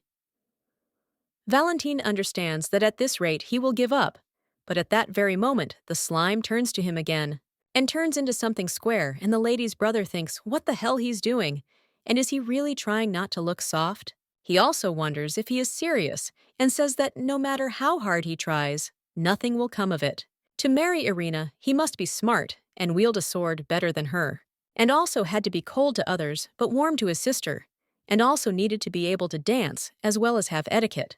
But the most important thing is to save his sister from his father, and for this, he must be incredibly strong. After which, the slime makes a confident face and makes a sound. At this time, the main character enters the room and asks if they were arguing there. Well, when she sees her brother Islam in his hands, she asks in shock why the slime became square, and what's going on there anyway? The blonde claims he was too self-confident, and ambitions are just gushing out in this demon. Irina asks what he is talking about and wonders if she managed to find out anything about his true nature. The girl also asks if it didn't work out, and her brother replies that there was too little time, so he will ask the knights after leaving. Irina asks if he is already leaving, and if they are not leaving at night, to which the guy replies that he still needs to prepare. He also tells the lady to look after the slime while he's gone, to which the girl agrees and tells him not to worry. But her brother insists that this is not something to joke about. After the young man turns around, he sighs and says that he is going and will be back soon. At this time, Irina turns to the slime and tells it to now take its original form, but it only smiles smugly. The girl then asks what to do because she was going to give it to the soft slime, after which he immediately takes his form, and the girl tries on the scarf and also tells him to stand still.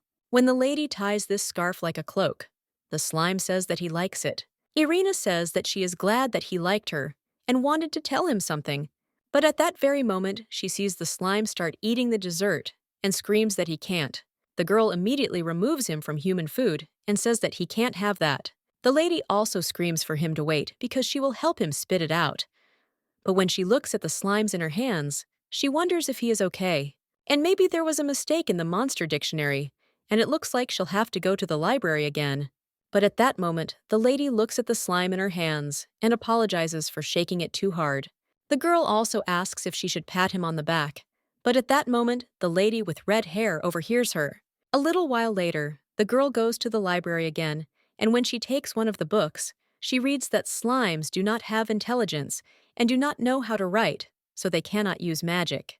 They do not tolerate water and are sensitive to acids, so they live mainly in the mountains and on the plains, not appearing on the shores of seas and rivers.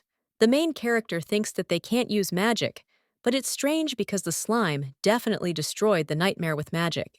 The girl also turns to him and wonders if he really is a slime, and maybe it belongs to some similar species. But then the girl understands that this book is also of no use, and she needs to look for another one. But at that very moment, someone turns to Lady Sortie, and the main character wonders where this woman came from. Rose claims that you can only read once a week, but the main character replies that this week she came for the first time. The woman asks if this is true, then asks for forgiveness, and the main character says that, then she will go. But when the lady goes further, the woman follows her, and the girl thinks why she follows her. And it looks like we'll have to end it here. Rose turns to Lady Irina and says that breakfast will be served soon. They have prepared some Jamin dishes for her, so let her go and eat. Irina asks, since when has the maid been so attentive to her? But the woman asks what she is saying, and the main character thinks that usually she was angry, so she doesn't understand why she is so nervous now. And now that Valentine has left, she has no one to turn to for help in this mansion. Well, when the lady's hand falls on the pocket, the girl understands that now she is not alone, because she has slime. The main character also turns to Rose and says that this is good, so let her lead her to the dining room. A little while later, the girl has finished her meal and says that this is the best food she has had in a long time, and that she would like to have dessert too. Slime immediately jumps on the floor and heads somewhere. The main character screams that he doesn't need to leave. But when the slime is almost invisible, the girl asks why he is so agile and tells him to come back. At this time, the maid asks the lady if something really happened. Irina replies that nothing like that, and understands that she needs to go get the slime. Lady also asks him in her thoughts not to get caught. At the same moment, the slime hears someone's voice, asking what Bella is doing. Slime hides behind a box, and the other maid replies that the girl is sleeping in her room. The lady with red hair says that it is clear, and suggests not to wake the girl, because she should not know about this. The woman also asks what the other girl is doing, and the maid replies that she is still in the dining room. The lady with red hair claims that this is great, and that while Irina is not back, she should install something in her room. The woman places the object on the table and claims that she had to try hard to get this audio and video recording device. With his help, she will be able to collect the necessary evidence, and this girl is probably leading a man into her bedroom. The woman heard voices behind the door every night. The main character was talking to someone, after which he kept whispering that she had said that it was impossible. Therefore, the woman claims that she does not know how the girl has not been caught yet. But when she gets the evidence, the Duke will not leave it like that, and will throw her out of there in disgrace. The maid says that this is what one would expect from the head maid, and offers to launch this magical device. The woman picks up the paper and is about to see how to use it. While these two are trying to figure out the device, Lime jumps onto the cabinet. The maid at this point plays the sound she just said and claims that the device is working. A little while later, the woman asks if everything is okay with the recording device they installed yesterday. The maid replies that yes, but she did not notice anything unusual about the lady and would not have been standing there doing nothing. The head maid says that it is good and asks what the girl is doing now. To which the other replies that she is sitting in the library. It will take her some time to return. The lady with the red hair claims that she will take the recording devices, and I know the maid should look after her. To which she agrees, after which the woman enters the room. She examines it and understands that she is sure that this idiot brought someone there. But when the woman lifts the blanket from the bed, she thinks it's strange because she can't find a single hair, let alone traces. And all that's left is to check the recording. After which the woman removes the sound recording device from the chair and realizes that it has been hanging there until now. So now you can check everything and find out. But at the same moment, the maid sees books about demons. One of them is about the monsters of the north, and a woman thinks that maybe the lady is dating a knight from the extermination squad, and if she collects evidence, then this girl will be finished. But at that very moment, someone turns to Rose and asks what she is doing there. The woman turns to Lady Irina, and with a smile on her face asks if she is back already. Rose also claims that there was so much dust that she decided to clean up. But the main character wonders if she is really doing it, and just with her bare hands. The woman replies that she is already finished. The lady asks if this is really true, after which she says that she did a good job and can now get lost. When the woman finds herself behind the door, she gets angry and says, "What impudence!" At that very moment, another maid runs up to her and apologizes, claiming that the girl left so quickly that she didn't even have time to say a word to hers. Rose sighs and says that, okay, she took the recorder anyway, and now it's time to check it. After which they play the recording and you can hear the voice of the main character, who says that she also likes it and calls someone cutie. The woman understands that even though only the voice of this scoundrel Irina can be heard, it is enough for evidence. And fortunately, today, she needs to go to the Duke, so the girl will come to an end. Slime at this time overhears everything about the main character, telling him that it is dangerous, and offers to come to her. The girl also notices how much dust there is on the duvet cover, and wonders what the maid cleaned there. No matter how much she thought about it, it was all suspicious. In short, at this time, he turned to the lady, and then he takes something out of himself. The main character is shocked and wonders if he is really sick. Slime is no less surprised by this, after which he shakes his head in disagreement and talks about the video recording. Irina asks if this is a recording device, but she doesn't understand why he has it.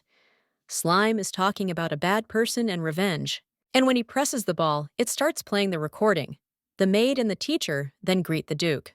The man tells them to begin their reports, after which one of them agrees, and states that Lady Sortie has succeeded in learning etiquette. The man replies that it seems that she has now become more like a human being, and that he will marry her off immediately after the coming-of-age ceremony.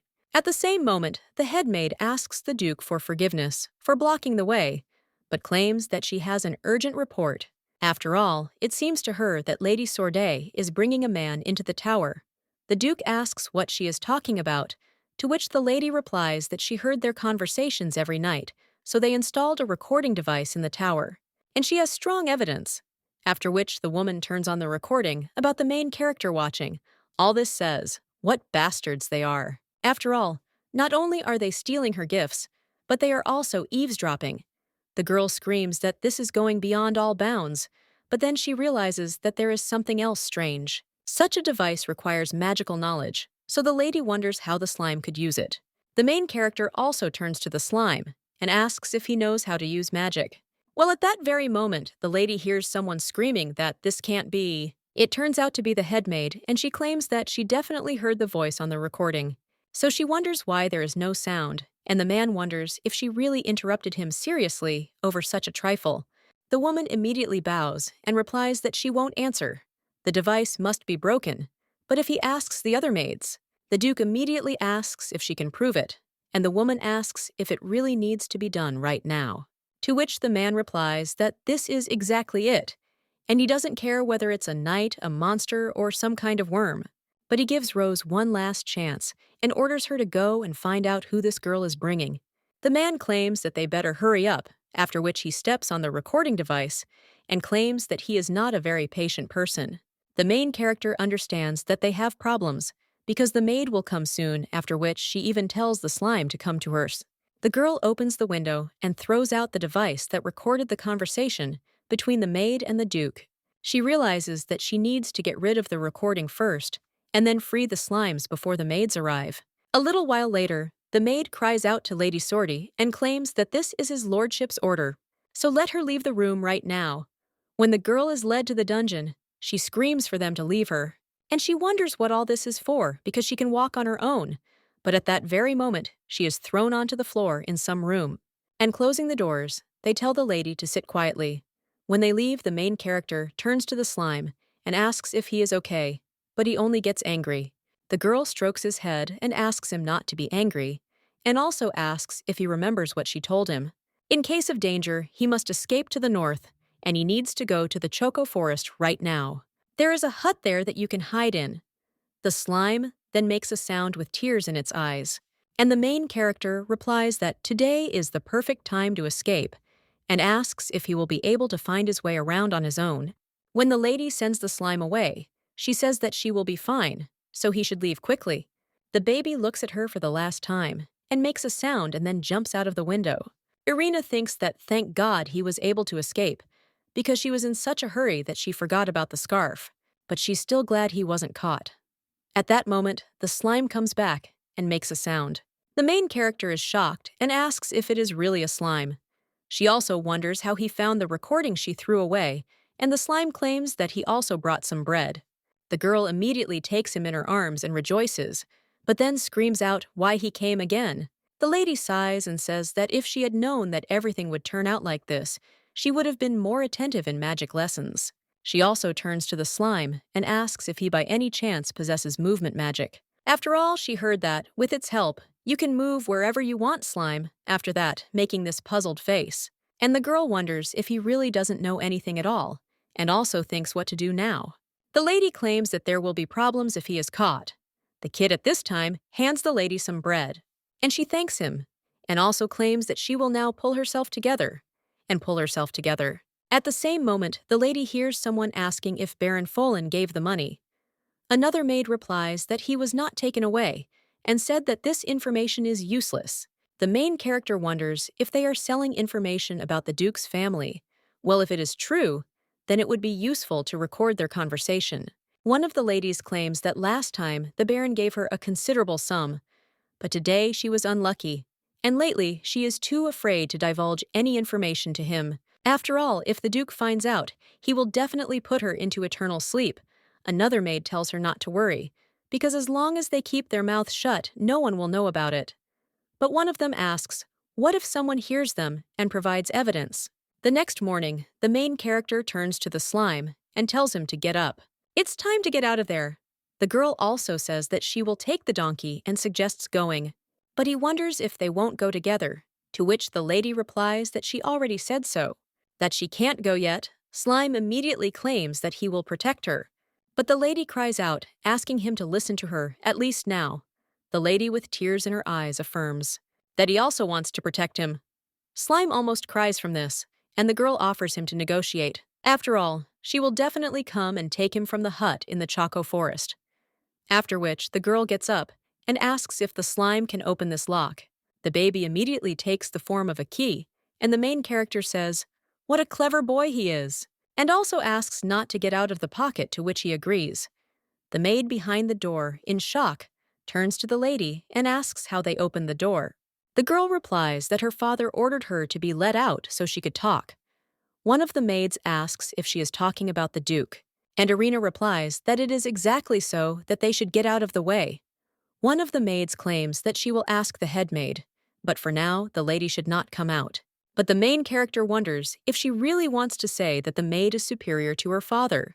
The girl replies that no, but she must check the truthfulness of the lady's words. At this time, the main character takes out a ball with a recording and claims that if it is so important, then they won't mind if she reports them to her father, after which the lady makes a recording, where one of the maids claims that last time the Baron gave her a considerable sum, but today she was unlucky.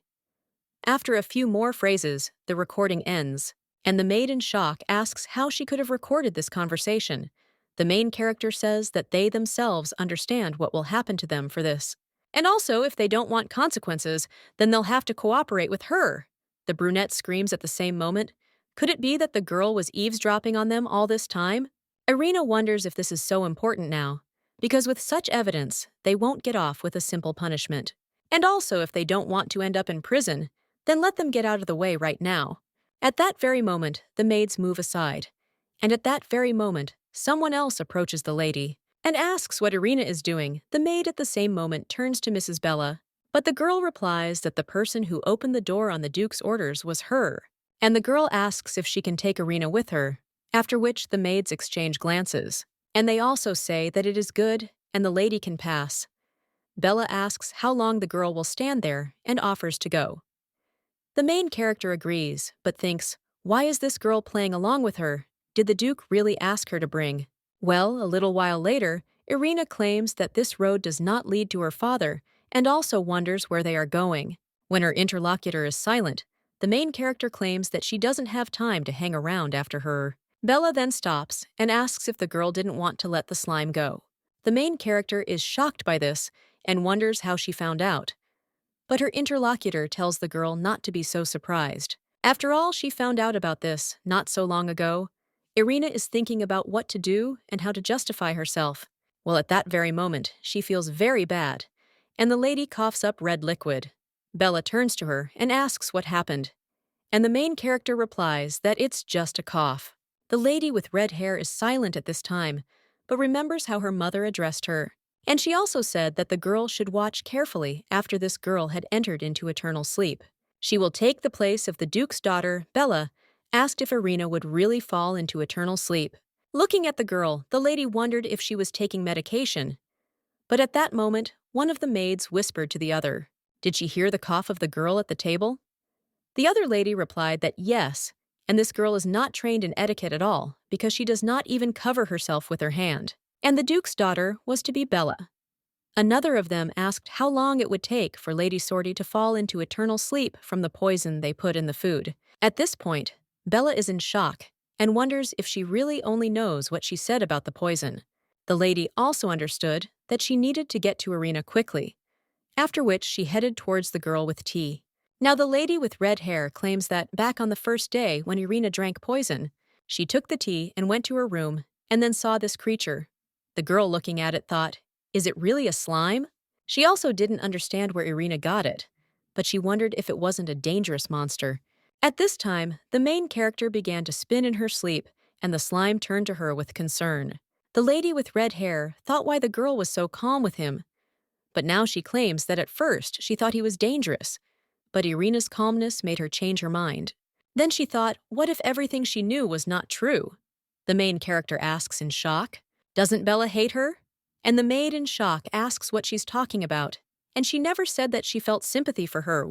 So let the lady not be mistaken, and she does this not for her sake, but for her own. After all, she doesn't want to remain in the dark any longer, so let Irina hurry up.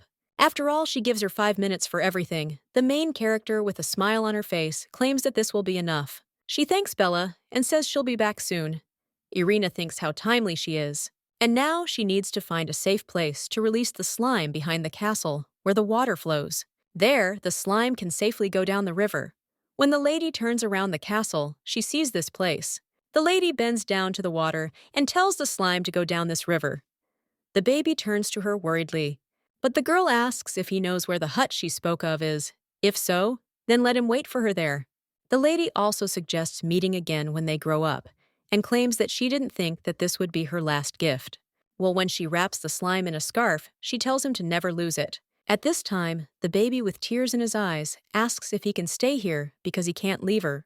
The main character replies that it is impossible, because then his father will definitely put him into eternal sleep.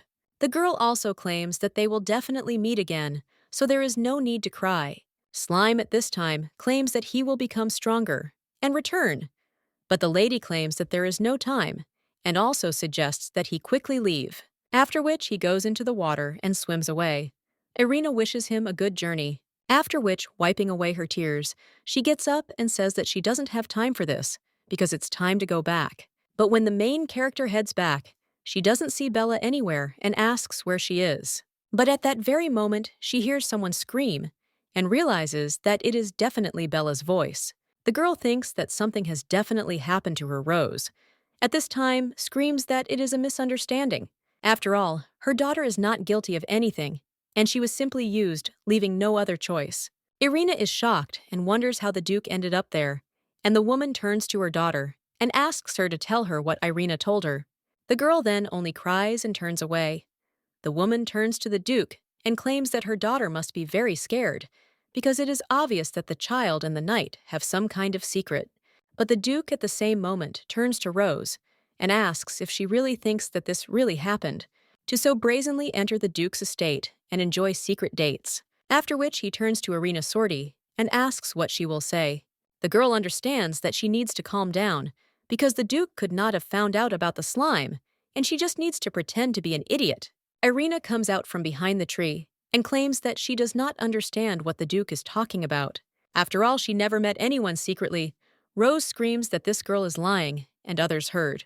Well, the man turns to her again and claims that since there is no evidence, he will have to punish her, after which he orders the headmaid to be put in prison. When the knights approach the woman, she tells them not to touch her, and Bella screams in shock to her mother, and then turns to the Duke. I claim that she saw that Irina had a slime, and she released it into the river near the estate. The main character in shock turns to the girl and asks how she could do such a thing. But the girl only apologizes and claims that she cannot allow her mother to fall into eternal sleep. The man at this time asks if she is talking about the slime, and also orders to search every meter around the estate and put it into eternal sleep. At this time, Slime climbs onto the shore and claims that he will still go with Irina. But at that very moment, someone stands in front of him and asks if he is really the same slime that the Duke ordered to be put into eternal sleep. The knight also wonders how he dares to make him run after such an insignificant monster, after which he starts squeaking words and is about to run away. But the man asks where this bastard is going. The knight also cries out that he will have to use his abilities when he casts the circle. Then a rock falls in front of the slime, and a man heading after it with a knife smiles and claims that he simply cannot let it escape. And if he puts the slime into eternal sleep, the Duke will reward him well. Then he uses magic on his blade and throws it at the slime leaking through it. The man claims that now he looks even more insignificant, after which he lifts the handkerchief and claims that this will serve as proof of his immersion in eternal sleep. At this time, Slime makes pitiful sounds and realizes that they were supposed to meet Irina. He promised to get to the hut in the northern forest. After that, he starts using magic and teleportation, and at the same moment, he finds himself near the hut. The slime crawls towards it, and in front of the door, thinks only of Irina. At this time, the lady's brother heads out with the artifact in his hands. He understands that with such magic, he will be able to get an antidote from his father, and his sister will definitely be happy to hear this news. Well, then the guy realizes that he also remembered that nasty slime. When the guy drives up to the gates of the estate, the man congratulates him on his safe return from the Crow Forest. The blonde thanks him and asks where the Baron is from, and also what he has in his hand. The man replies that he put the lime into eternal sleep on the orders of the Duke and took these clothes as proof. The blonde in shock asks what he is talking about, and the man laughs and claims that it is to prove that he has fallen into eternal sleep. At this time, the guy remembers how his sister said that this slime is so soft and she likes it. She also claimed that if Valentine tortured him, he would have huge problems. And now the guy wonders if this man really put him into an eternal sleep with lime. A little while later, the boy bursts into his sister's room and cries out to her in concerns. The girl is surprised, but tells her brother to pass by because she is so glad that he returned safe and sound. She also thanks him for keeping his promise. But Valentin turns to the girl, and he says that she needs to know something. Baron Fallen brought the handkerchief that the girl gave to that little one. As proof of his immersion into eternal sleep, Irina screams in shock that this can't be because no one knows the way. And how can we say that he is no longer alive just because of the scarf? The girl says that the slime is sure you live in this. He could not have fallen into eternal sleep. The guy replies that this is true, and this simply cannot be, because he is definitely hiding somewhere, so the lady should not cry.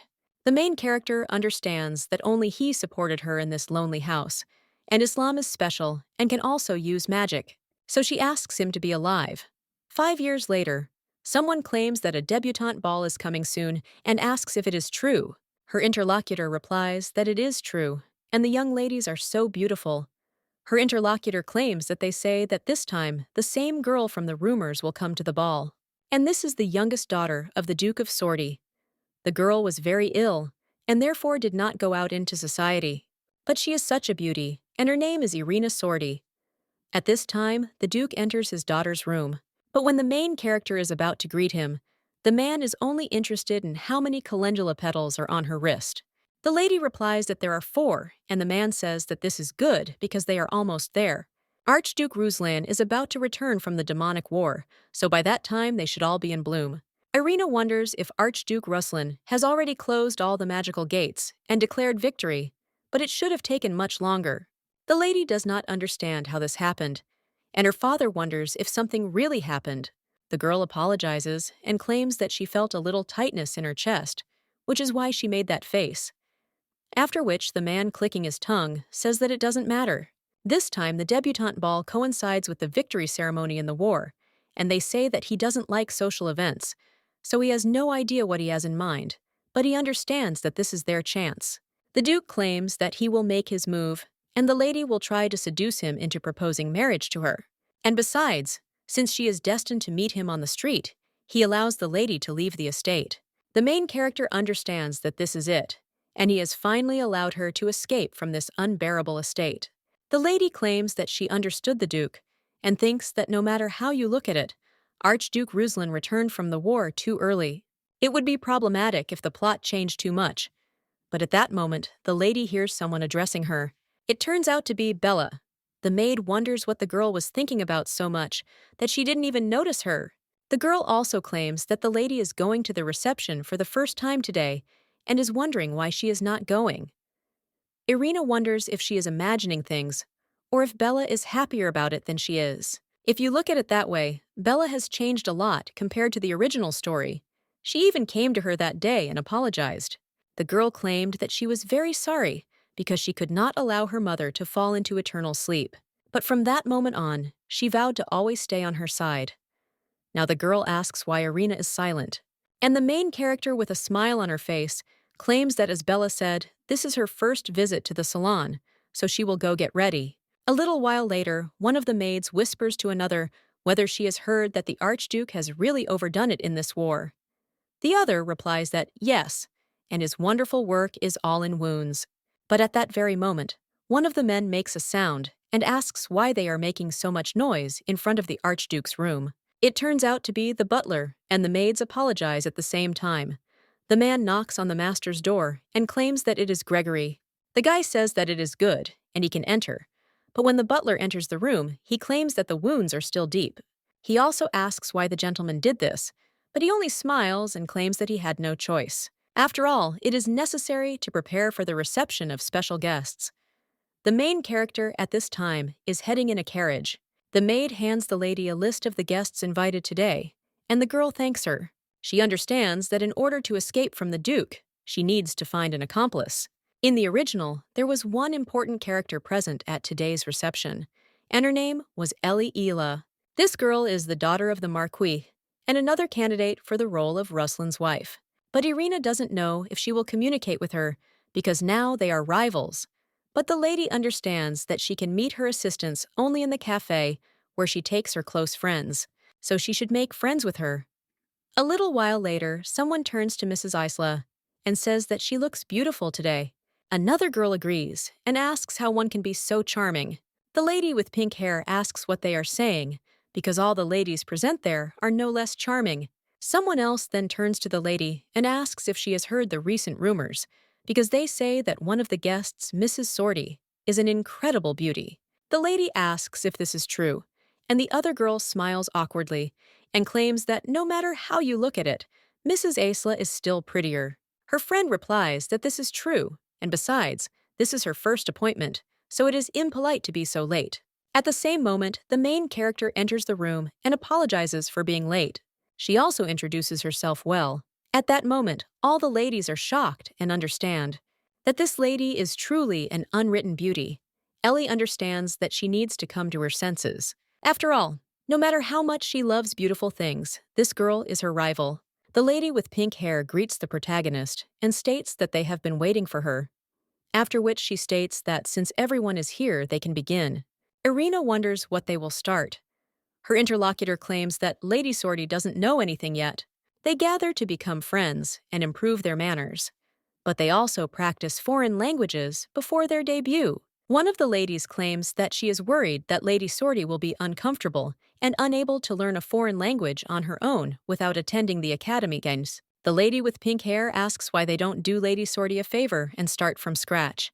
The main character understands that they look down on her because she did not study at the academy, and this is a kindergarten, but the girl still thanks them for their attention. Ellie claims that they have been waiting for this moment for a long time, so it is time to begin, to which the ladies agree, and claim that today they will speak in the ancient language. Well, the lady with pink hair asks, weren't they going to start from the basics, and the ancient language is complicated? Another girl replies that Lady Isla was an excellent student in the linguistics department, so she shouldn't pretend that it's hard for her. The main character at this time only smiles and thinks whether she should demonstrate her skills, after which she thanks everyone in a foreign language for the courtesy shown to her. Well, she claims that of all the foreign languages, ancient is the easiest for her. The lady with pink hair claims that it is difficult to master even at the academy. So how could she do it? Irina replies that she learned it on her own while she was being treated. Along with them, there are 10 more languages, including Northern Raski and Atelian. The girl claims that this cannot be, and she screams how a lady who didn't go to the academy can know 10 languages. At that moment, Ellie covers her mouth and realizes that she blurted it out in the heat of the moment, after which she even asserts it, that he needs to go to the ladies' room for a minute and runs away. The main character at this time turns to the others and asks them to wait for her too. When the girl leaves the room, she tries to catch up with Mrs. Isla and addresses her several times. The lady with pink hair then turns around and screams, asking why the girl is chasing her. The main character replies that she wanted to talk to her alone, but her interlocutor asks what they can talk in. Irina claims that she wanted to thank Letty for the kindness shown to her, but her interlocutor asks when she did that. But without finishing her sentence, she immediately stops and asks if Mrs. Sortie is really making fun of her now. The girl replies that of course not, and that it was just her first time there and she really needed help. And also, in fact, because she never left the estate, she has no friends at all. She would really like to make friends with Lady Isla. The lady with pink hair thinks how beautiful this girl is and wonders if she will really become her first friend. The main character takes her arm and says yes. And also, if the lady doesn't mind, then they could have talked more after the reception. Ellie understands that it is hard to refuse such a beauty, but she understands that she needs to calm down because this girl is her rival. The lady with pink hair still says that it is fine, and if she wants, they can see each other after the reception. Irina thanks her and understands that things are going well, while she also claims that she doesn't know any good places to go, and if the lady doesn't mind, she couldn't choose for herself. A little while later, the main character goes into a cafe and wonders if this is Lady Isla's favorite place. The pink-haired lady replies that, yes, and few people know about it because it is located on the outskirts. But the desserts there are really delicious. She invites only close people there, and since Lady Irina expressed a desire to become friends with her, she decided to bring her to this cafe. The main character thanks the lady and claims that this part is for her. A little while later, the girl is already trying desserts, and he says that it is very tasty, because as the lady said, the desserts there are wonderful. At this time, Ellie asks if Lady Irina knows that she is her rival. Many would like to become friends with such a beautiful lady. Well, at that very moment, the girl realizes that she has gone too far again. The main character claims that, after all, she would very much like Lady Isla to be her friend. She also apologizes for disturbing her.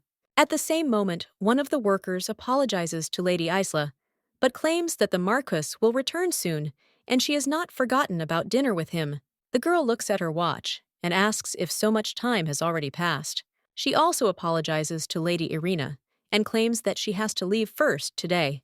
The main character says that she is of course sorry, but thanks her for the fact that the lady found time for her in such a busy schedule, after which the girl with pink hair runs away and says goodbye to Irina.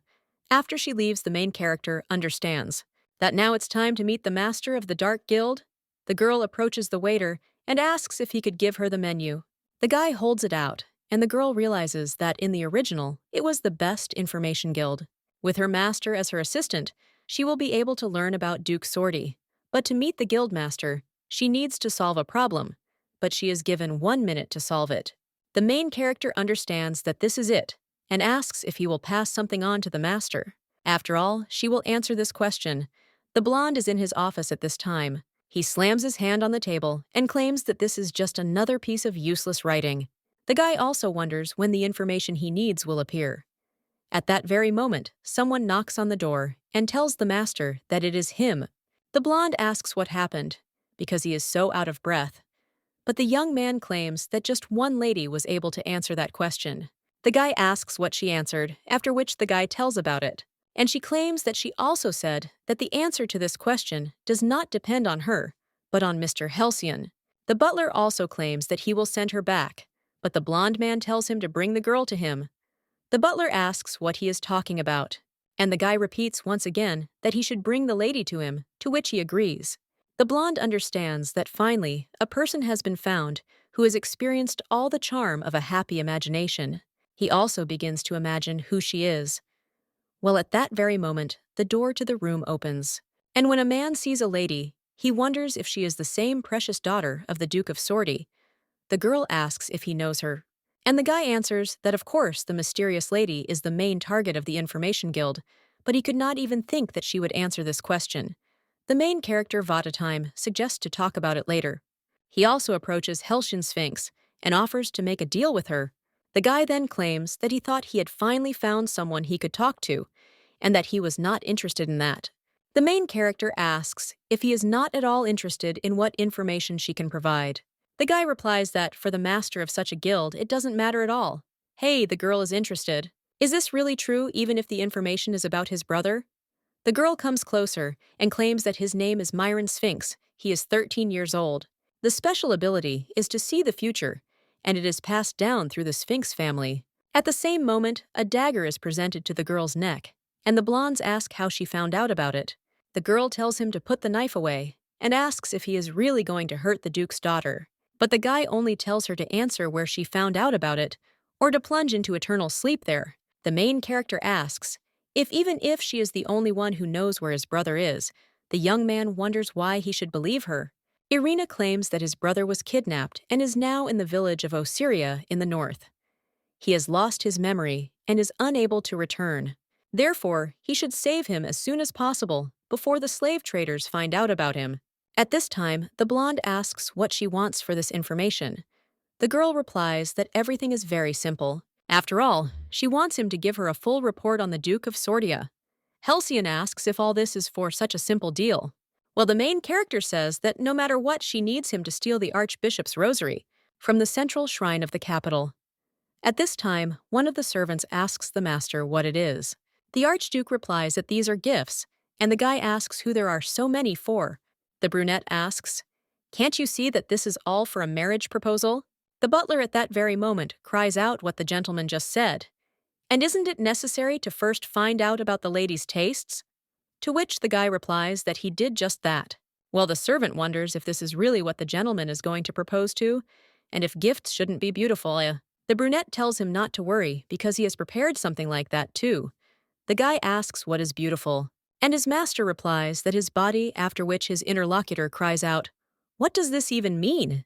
The Archduke just mounts his horse and says that the servant is so noisy, so he should better load the gifts into the carriage. At this time, someone approaches the Empress and claims that he has prepared a luxurious reward for the Archduke. The woman wonders if he is talking about today's victory ceremony, and the man replies that something better, and his wife understands that she can't even imagine what he's up to again. She also wonders what kind of child this is, but he understands that this gives him access to the Akashic records, a divine power passed down from generation to generation. It connects the mind with the library of knowledge that forms the world. By entering there with the soul and leaving the body in reality, one can discover all the knowledge of the world. But there is one requirement, and to receive this power, a person must be spiritually pure, and his mind must be completely empty so that he can perceive this vast knowledge. The woman understands that this is like lifelong education, and the man asserts that apparently Archduke Ruslan is ready to propose, and if he has decided to take such a step, then it means that this is true love. So as a reward, he will give him a blessing for marriage that no one can dispute. The Empress then puts down her mug and turns to His Majesty, asking what kind of true love we are talking about, and also whether he has forgotten what flows in his veins. It's beyond comprehension that a monster with a demonic red liquid could love someone. But the Emperor turns to the Empress, after which she rises from the table and suggests that they stop behaving so recklessly. Her husband claims that the Archduke is serious, and he senses it. But the woman suggests that His Majesty stop and go out, because the long-awaited ceremony in honor of the victory is beginning. At this time, people on the street are whispering among themselves, and one of them claims that she heard that the Archduke is an incredibly handsome man, and she can't even believe that she will be able to see him in real life. At the same moment, someone claims that it looks like he is about to arrive. The main character realizes that the original ceremony was not so luxurious, and she hopes that this time everything will go smoothly. At that moment, one of the bows cries out that the main sword of the empire, His Highness, Archduke Ruslan Alexeyev Dekhed, has arrived. So let them greet the safely returned hero. The main character looking at this guy, he wonders if he is the main character of the novel People in the Crowd at this time, say how cool he is and ask if he is real. After all, he's in such great shape. Bella turns to the main character and claims that he's even more handsome than they said. Irina says that it is true, and also thinks that he is so handsome that she cannot take her eyes off him. The Emperor immediately comes out and greets Archduke Ruslan. The brunette immediately bows and greets the son of the empire. The Emperor claims that he is impressed by it, that the guy closed all the demonic gates for the sake of the empire. Ruslan replies that this is his job. The Emperor says that his words are admired, so he has prepared a reward for him, after which he calls the secretary to him, and he starts reading the list of awards. The main character wonders if he will get the Northern Ice Peninsula, as in the original. But at the same moment, the secretary reads that the Archduke will receive 10,000-year-old ginseng, found by the previous emperor, the crystalline core of a 1,000-year-old snake, and also the scales of the sea monster. The main character is shocked and thinks if this is really an award for military merits, and who would even like this? And the secretary of the guys adds that there are about 100 more medicines. The ladies at this time whisper to each other, "Is this really what the Archduke wanted? And for such merits this is not enough?" At this time, the Emperor turns to the Archduke and asks if he would like to receive anything else. The man replies that there is something, and when His Majesty asks what it is, the guy claims that he wanted the son of the empire to bless his marriage. The ladies understand that if he asks the Emperor himself about it, then he must really love this girl, and the main character is wondering what kind of wedding he is even talking about. The girl also wonders if his true love has appeared, or if he has met the main character. It seems that even the Duke is not aware of this, and the lady does not understand how this happened. At this time, the Emperor says that he knew it, and his intuition did not fail him. So he can't wait to find out the name of this lady. The man also claims that the Duke's brother blesses him in the name of the Emperor, and the main character understands that she is in complete trouble. Of course, she is sorry that he has already found his true love, because her life depends on this marriage.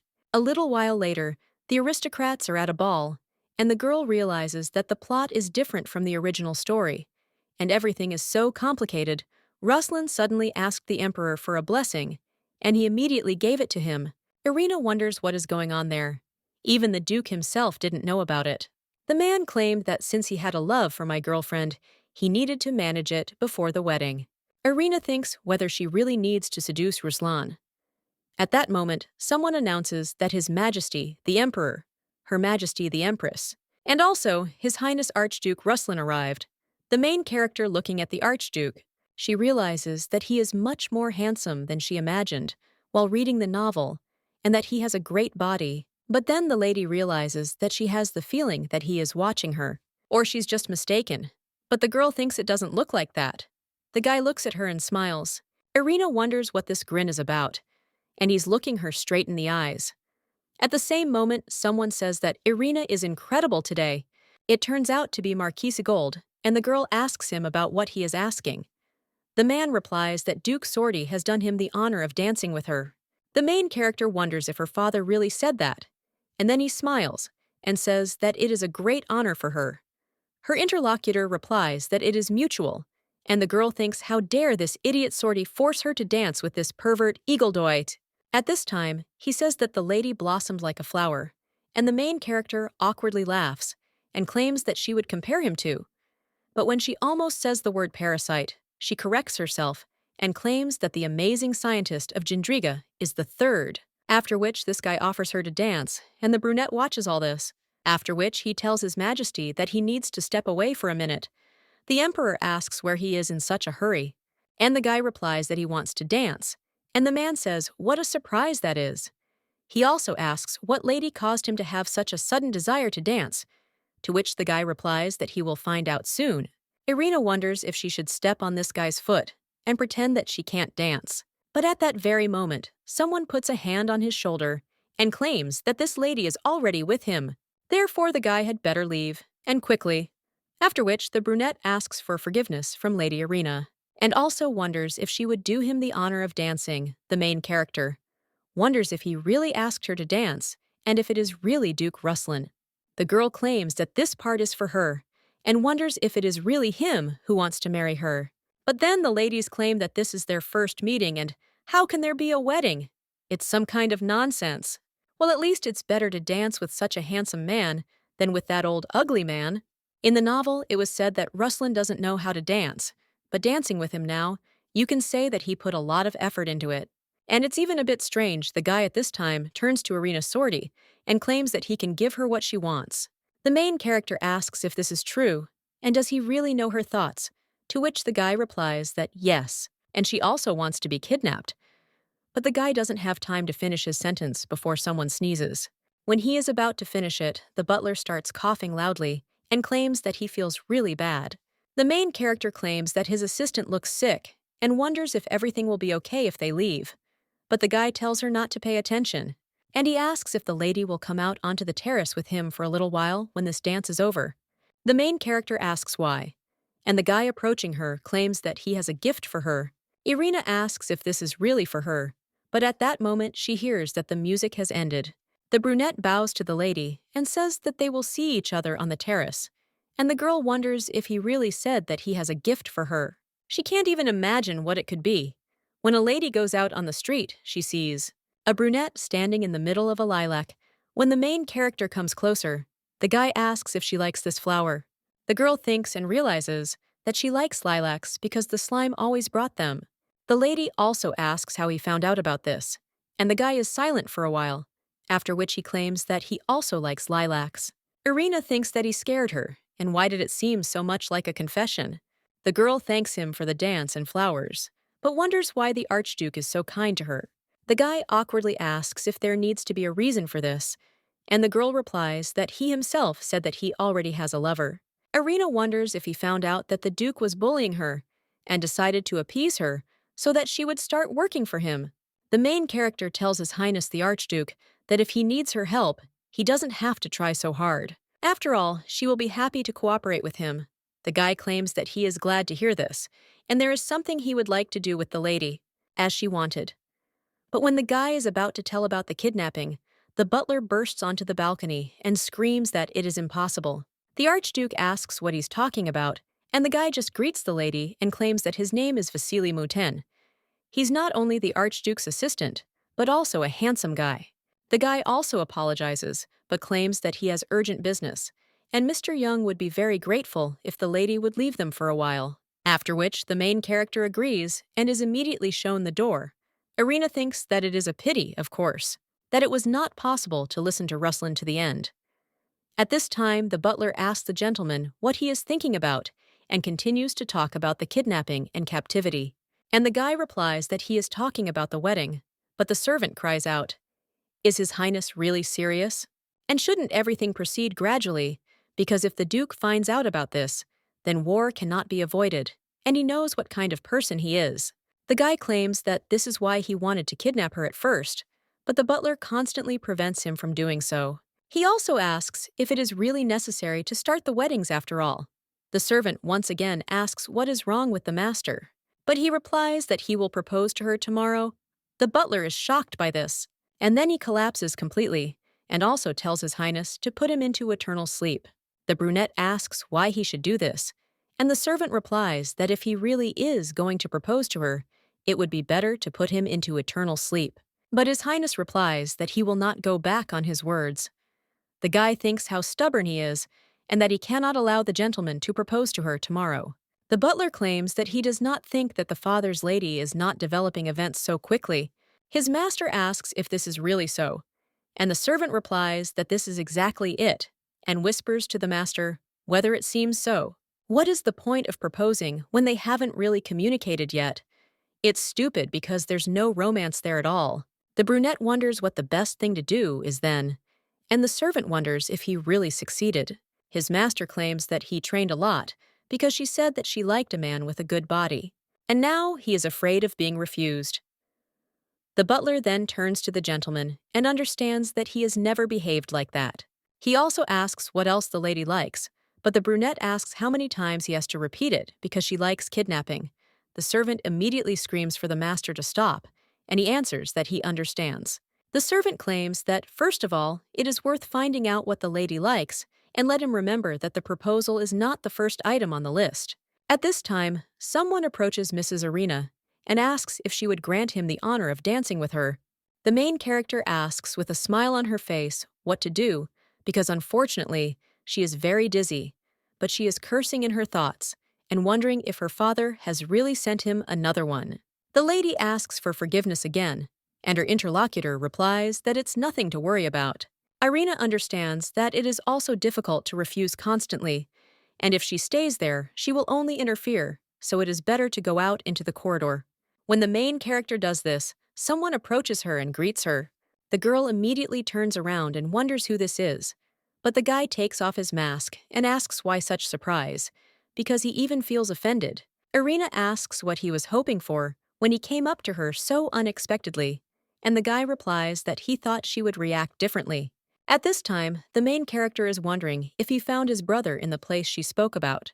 The blonde replies that yes, and they took him away from there, safe and sound, so he thanks the lady. He also hands over the rosary she was looking for, and the protagonist thanks him. The guy wonders what she will do with him, and whether she has really decided to get involved in religion. But at that very moment, the lady rips up this rose garden, and the guy is shocked. He says that it is really impressive. The main character claims that she didn't need the rose garden, but the lapis lazuli from it. Archduke Ruslan was always obsessed with fighting demons to prevent them from breaking free.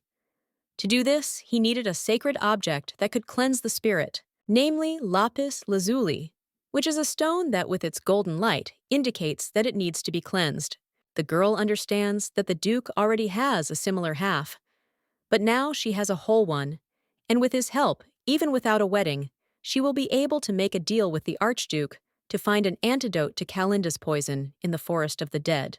At this time, the blonde says that he doesn't know why he feels sorry, and that he is needed, but he hopes that everything will work out and asks if she doesn't need anything else.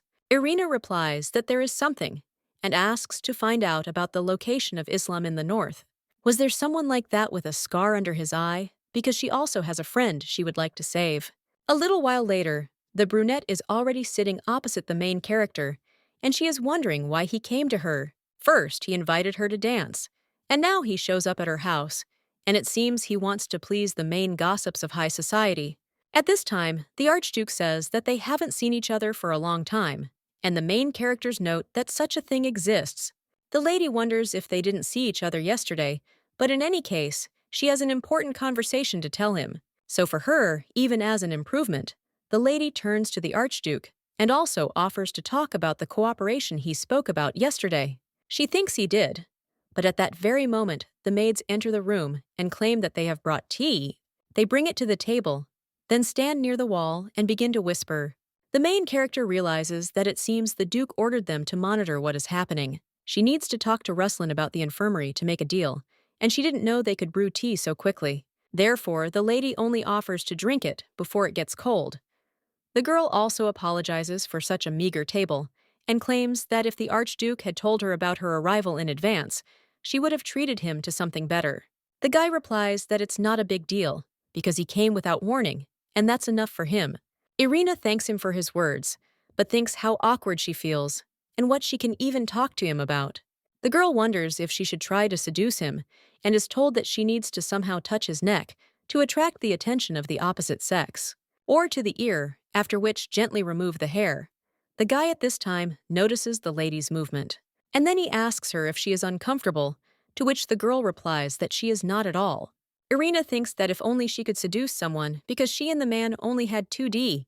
The girl asks the Archduke if he liked the tea, to which he replies that it did. He doesn't really understand it, but the aroma is pleasant. Irina, with a smile on her face, claims that she is glad to hear it. After all, they were served their favorite tea. Ruslan, looking at the lady, only becomes embarrassed, after which he thanks her completely. The main character thinks that she doesn't know what happened, but his ears are cutely red. At the same moment, the lady begins to feel bad when she notices the brunette's gaze on her. Then she understands that she didn't drink the antidote for viburnum today, and that's very bad. The Archduke must not notice this, because if he finds out that she is ill, he will never marry her. At this time, the guy asks how the lady feels, and he heard that she used to be in poor health. Irina smiles and claims that everything is not so, because before she had a weak body, but now she eats well and is very healthy. The guy immediately gets up from his seat and claims that this cannot go on any longer, and he must take the lady north immediately. Irina asks what he means, and the guy replies that he doesn't think it's worth telling her about it now, but he asks her to go to the Archduchy as soon as possible. The girl does not understand what he is talking about, but then claims that if he invites her to his estate, she will come with pleasure. After all, she had long wanted to visit the north, but the guy claims that this is not what he had in mind. And now he proposes to her. The guy turns to Lady Irina Sordi, and he also tells her to marry him. The girl wonders if she has just received a proposal of marriage, and also whether Ruslan wants to marry her. The marriage she had been trying to achieve for so long has finally happened, and she will be able to escape the estate. The main character also agrees with the Archduke and proposes marriage. The guy, with a smile on his face, says that he is glad that the lady has agreed. He kisses her hand and states that he will immediately order his assistant to go north to announce their marriage. A little while later, one of the knights asks what this means and whether the Archduke has decided to marry the daughter of Duke Saridia. His interlocutor replies that yes, but their ancient kinship is their enemy. Therefore, it seems that the world has gone mad. At that very moment, someone shouts out to Vasily and asks what he just said. This woman asks whether Archduke Ruslan and the daughter of Duke Soredia, with whom they have been feuding for many years, are planning to get married. The guy claims that, for the information of Lady Hope, His Highness insisted on this marriage, and the woman wonders if this means that he can no longer be persuaded. She also asks what she should do since she is so looking forward to this wedding. The Duke at this time turns to Irina and claims that he heard this boy propose to her. The girl replies that everything is correct, and all thanks to her father. The lady also understands that in a little while, she will no longer have to see this face. The Duke at this time turns to the maid and tells her to bring the document he left. He also tells the girl to sign before the Archduke changes his mind about agreeing to something. The lady puts her signature under his, and when she looks at Ruslan's signature, she realizes that for some reason, she thought he had bad handwriting, but in fact, everything is not so. And this guy is full of surprises, and despite his indifferent appearance, he is very nice. The man claims that they will simplify the wedding with a premarital mass in church, which will be held in a week. But the main character wants to say that she will not have enough time to prepare. However, the man interrupts her mid-sentence and asks if she really meant to say that she doesn't have enough time. The main character replies that everything is wrong, and there is not enough time, and the man suggests that she not forget about the flower on her wrist, and also remember that she must plunge Ruslan into eternal sleep, to which the girl agrees and claims that she knows. After all, this is what her father raised her for. However, the girl thinks that her goal is to surround the eternal sleep of the Duke and not Ruslan. A little while later, someone turns to the main character and asks if everything will be okay with hers. Bella claims that despite his appearance, marrying such a man is a little scary, and there are rumors that he is a real monster. And they also say that in this war the demons were destroyed too quickly.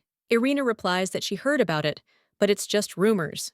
The lady understands that it doesn't matter to her what kind of person this guy is, because she just wants to escape from there as soon as possible, and no one has canceled the divorce. The lady with red hair turns to Irina and claims that the Duke said that he would send her with her. He ordered her to watch the girl drink the poison, and she apologizes for not being able to help her. The main character tells Bella that everything is fine because anyone will notice if she stops singing it, and it could cause her a lot of trouble, which she wouldn't want. Irina also tells Bella not to worry because she will never have to regret anything again. A little while later, the Empress turns to the Archduke and states that the day has come when she can officially congratulate him on his wedding. After all, this is a special event, and she could not even imagine what would happen after the victory in the war. Ruslan will also want to marry the daughter of the Duke of Sorty. The guy says that it is good that Her Majesty already knows about this. The woman is silent for a while after this, and then claims that he can put demons into eternal sleep and conquer continents. Well, there is one thing that cannot be destroyed, and she thinks he understands what she means. The young man asks if she means the demonic red liquid that flows through his veins. The woman replies that this is true, because this is his only flaw, and the guy's ancestors protected the imperial family for many generations. These were people with a demonic red liquid, and he thinks that the guy knows that this curse fell on their family because of one person's mistake. Possessed by a humanoid demon, he gave birth to a child, and she knows that if their family does not see the red liquid for a long time, they go crazy. Well, the guy claims that, in the end, they don't even live to be 40 years old, because these demonic forces put them into eternal sleep, and they bury their bodies in the forest, where all the previous archdukes ended their lives with their own hands when they felt their death approaching. And only the archduke and the imperial family know about this, but the guy asks why she mentioned this. The woman suggests getting down to business, because if he decides to use this marriage to strengthen his power and side with the duke, the imperial family will never spare him. The guy then tries to hold back his laughter and wonders if she is talking about a conspiracy with the Duke of Sorties, after which he seriously claims that he is not going to shake his hands, but to cut them off. And his goal is to plunge the Duke of Sorty into eternal sleep so that Her Majesty does not worry and celebrates heartily. The woman claims that she will remember his words and the guy can go. He says that, with her permission, he deviates and then turns around. The Empress understands that the Archduke's eyes show that he is serious. At this time, people on the street are gossiping, and one of them claims that he is surprised by such a sudden announcement about the wedding. His interlocutor replies that yes, the Duke must be very sad, because he will still have to part with his daughter. Although with such a handsome and stately groom, everything will be fine. Someone else claims that this is true, and in dress uniform, he is even more handsome, and he is even interested in how beautiful Lady Sorty will be. A little while later, the main character's carriage arrives, and the girl addresses the Archduke, and she also asks if he really came to meet her, because if so, then she is so happy. The guy is embarrassed by this, and the main character turns to the Archduke once again. He says that nothing, but at the same moment, Irina's father turns to her and claims that everyone is already waiting, so it's time to go in, to which the lady agrees. And the brunette claims that they will see each other inside. A little while later, the man is already sitting in the church. The priest turns to the lady and asks if she is ready to, which the girl replies that she is, and also asks the priest to take care of them. The priest claims that at the Duke's request, today's ceremony will be simplified, and says that they should confess their love to each other, and also sign wedding vows. But at that very moment, someone bursts into the church and screams for Irina to wait. It turns out that this is the main character's brother, and the girl asks if he shouldn't be at war. The guy replies that he heard the news about her wedding, and so he hurried home. But he can't believe that the lady is getting married in his absence. He also wants to shout something about this marriage, but his father turns to him. He asks if the guy really ended the war so quickly to attend his younger sister's wedding, and he says how happy this day is for Irina, so let the young man sit next to him. The priest at this time proposes to begin the wedding ceremony and claims that it is in this sacred place in the sight of God.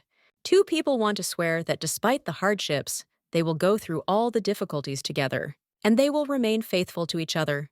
He also asks if the groom swears before God to protect and love his bride for life, to which he replies that he swears, and the priest asks whether the bride swears before God to protect and love her groom all her life. Irina understands that now she is in a wedding dress making an oath before God, and it is all so exciting. She replies that she swears and thinks that they are truly in love. The man at this time says that they should sign a marriage contract. The main character does just that and understands that from this moment on, she needs to be on her guard, for now her long-awaited revenge begins. The priest solemnly proclaims them husband and wife. A little while later, Irina's brother claims that since their father has left, he should at least talk to the Archduke. The brunette says that his brother-in-law can speak to him as he pleases, but the lady's brother gets angry and asks what he just called him. Valentine understands that this guy just got married and already calls him brother-in-law. And what kind of a sly fox is he? The blonde claims that he still managed to restrain himself in front of his father. He had never seen a nobleman get married so quickly in his life. He also cries out that this is, of course, if the Duke did not threaten his innocent sister. The main character replies that everything is not so, and the brunette claims that they are simply right for each other. But Valentine cries out, is he really doing it again, and tells the guy not to call him that, because he is younger than him. The Archduke replies that he and Irina are already married, and asks if that is not logical, while the young man asks if this is really true, and also suggests that they simply get a divorce. The main character watching these two understands that they are about to tear each other apart, after which she says that her brother is like this because he loves her too much, and also takes him by the hand and offers to go outside for a minute. When the girl takes her brother outside, she asks what's the matter, and whether he didn't come to congratulate her. But the guy replies that he won't do anything, and asks if the girl doesn't know what kind of person the Archduke is. He thought that the girl was being forced into marriage, so he came to help her escape. Well, this idiot also said that they are suitable for each other. The main character tries to calm her brother down, but he claims that the girl should date a man similar to him's. He also does not understand how such an innocent girl can live with such a demon, and the main character thinks how her brother is different from him. She also tells her brother not to worry, and asks if he will come to save her if something happens. The guy replies that of course, and asks if the lady really thinks that he will leave her alone. He also hands over a map claiming he made it in case he couldn't stop her wedding. He has marked secret passages around the Archduchy. If suddenly the lady feels danger, then let her run as fast as she can, and he will definitely take her away. Irina realizes that she is even a little touched, after which she thanks her brother. He says, as for her request for the slime's location, the main character wonders if he really found the slime. The guy claims that a soldier patrolling the area told him that he saw an unusual slime, and he looked like her boyfriend. The main character then asks her brother to tell her more details.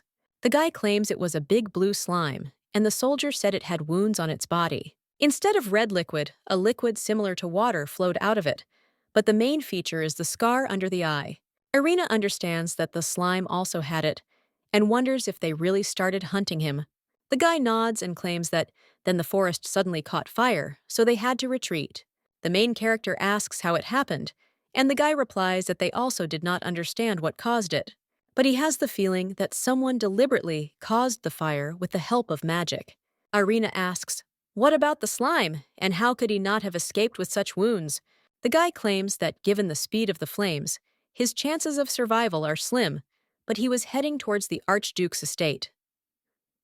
The main character, shocked, asks where he was heading, and she claims that she told him to run north.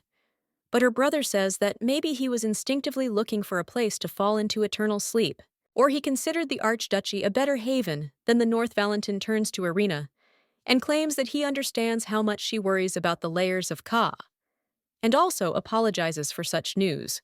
But the main character asks him not to apologize and claims that she may seem stupid, but she still believes that the slime is alive and well. The girl understands that he is special and could have survived the fire. At least that's what she wants to believe. The blonde claims he was an unusual guy, so maybe he survived. He also asks if she will continue searching for him, and the main character replies that if she doesn't answer, that's enough, Irina understands that Halcyon is also looking for him, and maybe he will give her better news. The guy says that it's good, and he understood her, and also that he will find her some smarter slimes, after which the girl just smiles and tells him to stop, and also thanks him because her brother didn't forget about her request. The guy then asks if she thanks him, and she claims that the lady sees that men like her brother are the best.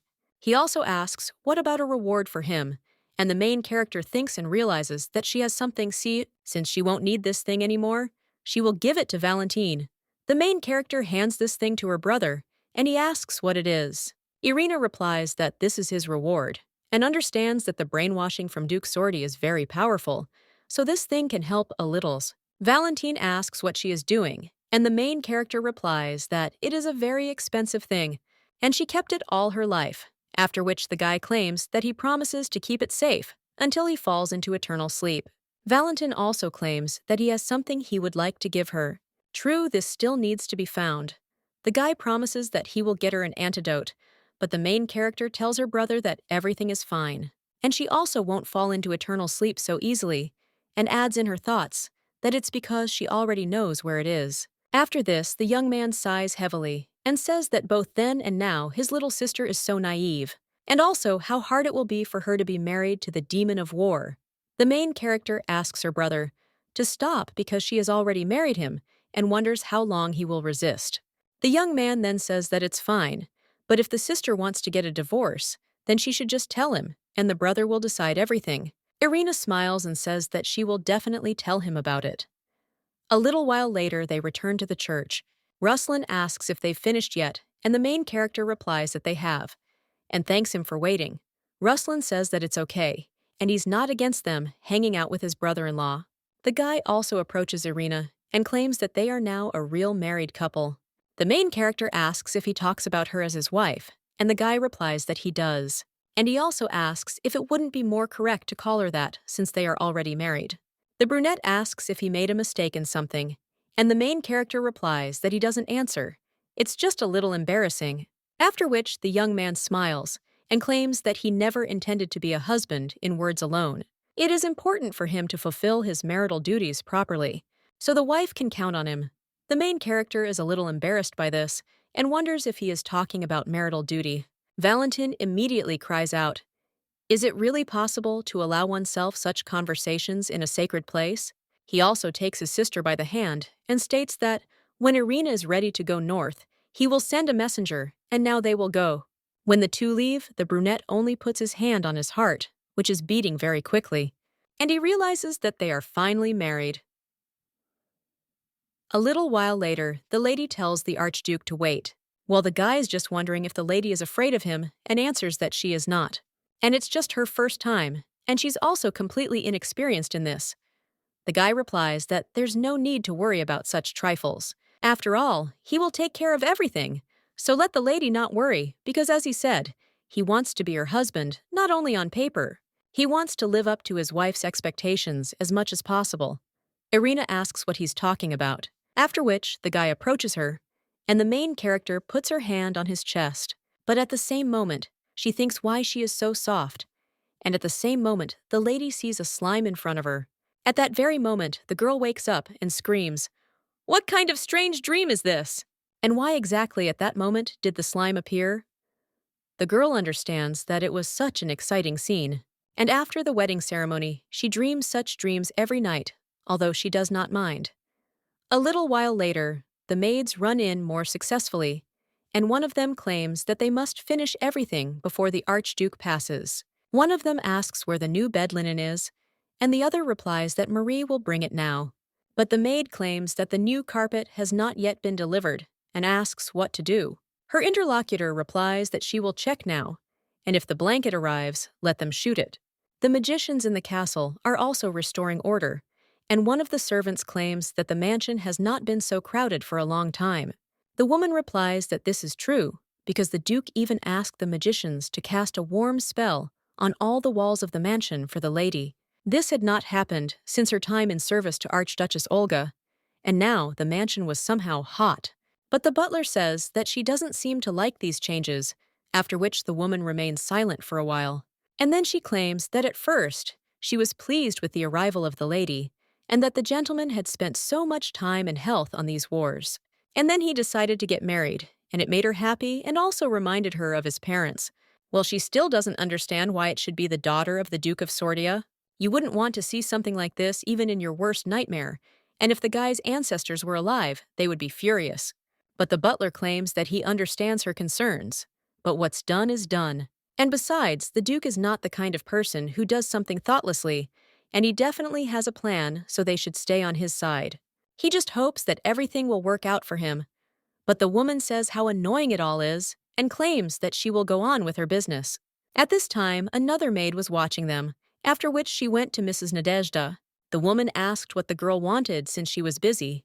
Now Maria replied that she had news, and inside the mansion it is now warm.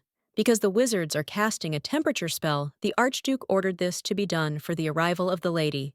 The woman asks what all this is for, and Maria replies that they say the lady is in poor health, after which the lady sighs and says that the mansion is her territory, and her brother didn't even ask her. Maria asks if she should be ordered to stop this, and the lady replies that no, and that she should just forget about it. The woman claims that they are turning the northern mansion into a greenhouse, and asks if it is not fun. She also understands that when she found out that this guy was marrying the daughter of the Duke of Sordi, she thought that it was a marriage of convenience. And what's more, he even started spending the budget that was until the end of the year, although he hadn't even touched it before.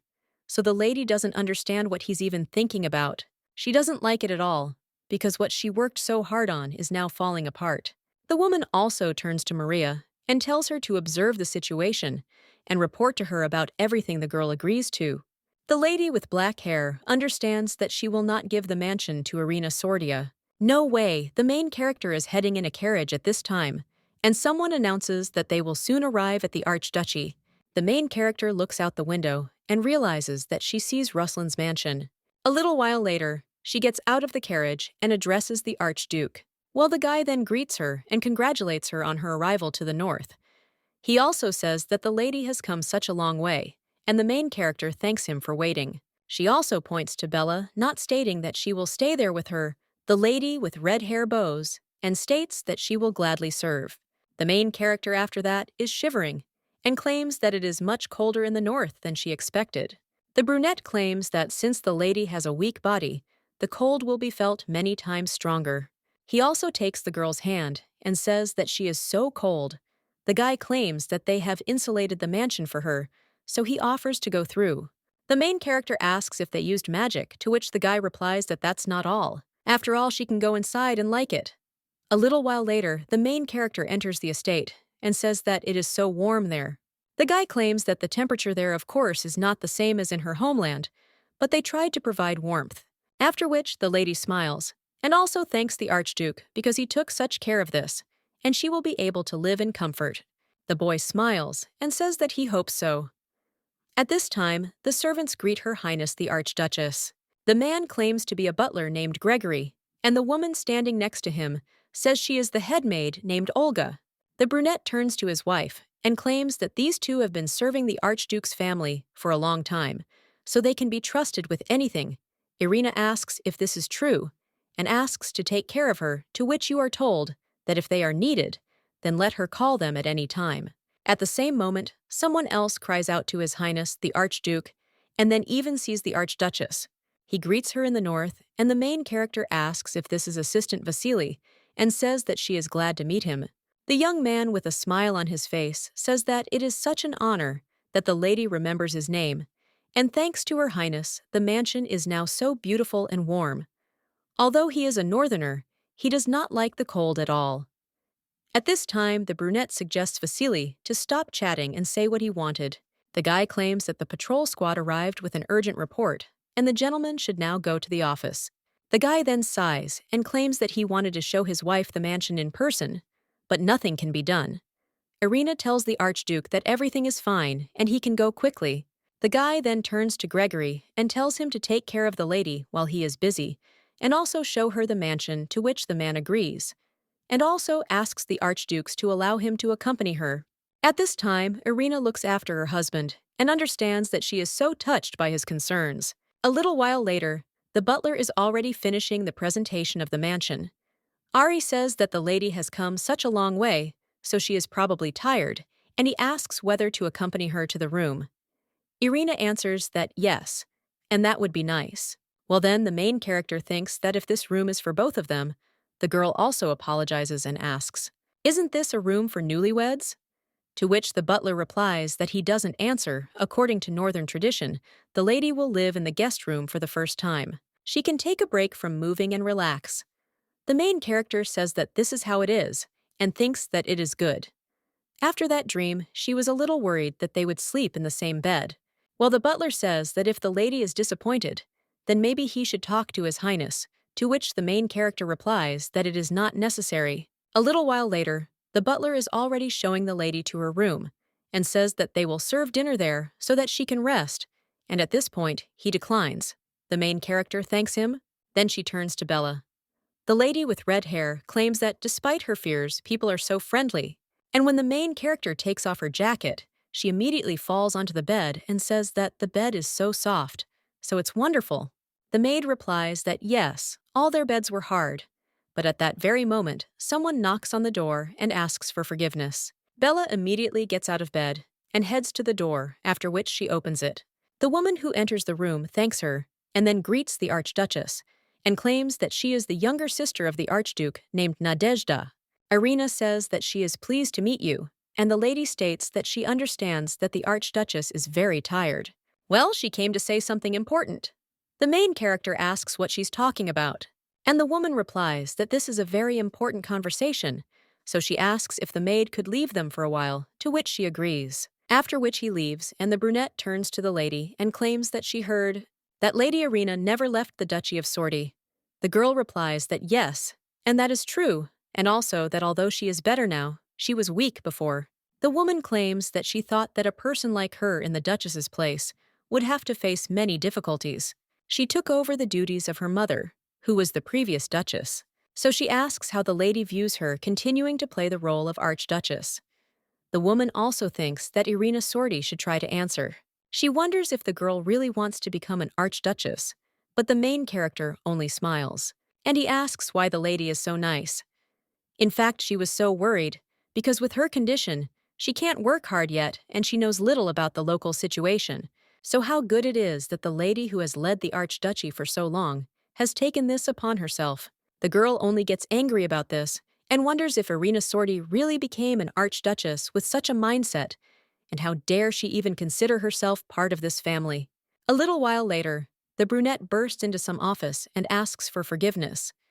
The servant turns to the mistress and asks what is going on. The butler wonders if she's really looking for him, since he was just about to go to her. But the woman only turns to Vasily and asks if he should leave them for a minute. After all, she needs to discuss something important with the Archduke. When the servant leaves, the brunette asks his sister what happened, but the girl only turns to her brother and asks what to do since she cannot accept the Archduchess. The guy asks what she means, and his sister replies that she thinks she should express herself more precisely. Irina Sorty has no right to manage this house, but the guy is wondering if she now understands what she wants to say. However, the girl asks if he has ever thought about what it would be like to accept the Duke's daughter as the Archduchess of his house.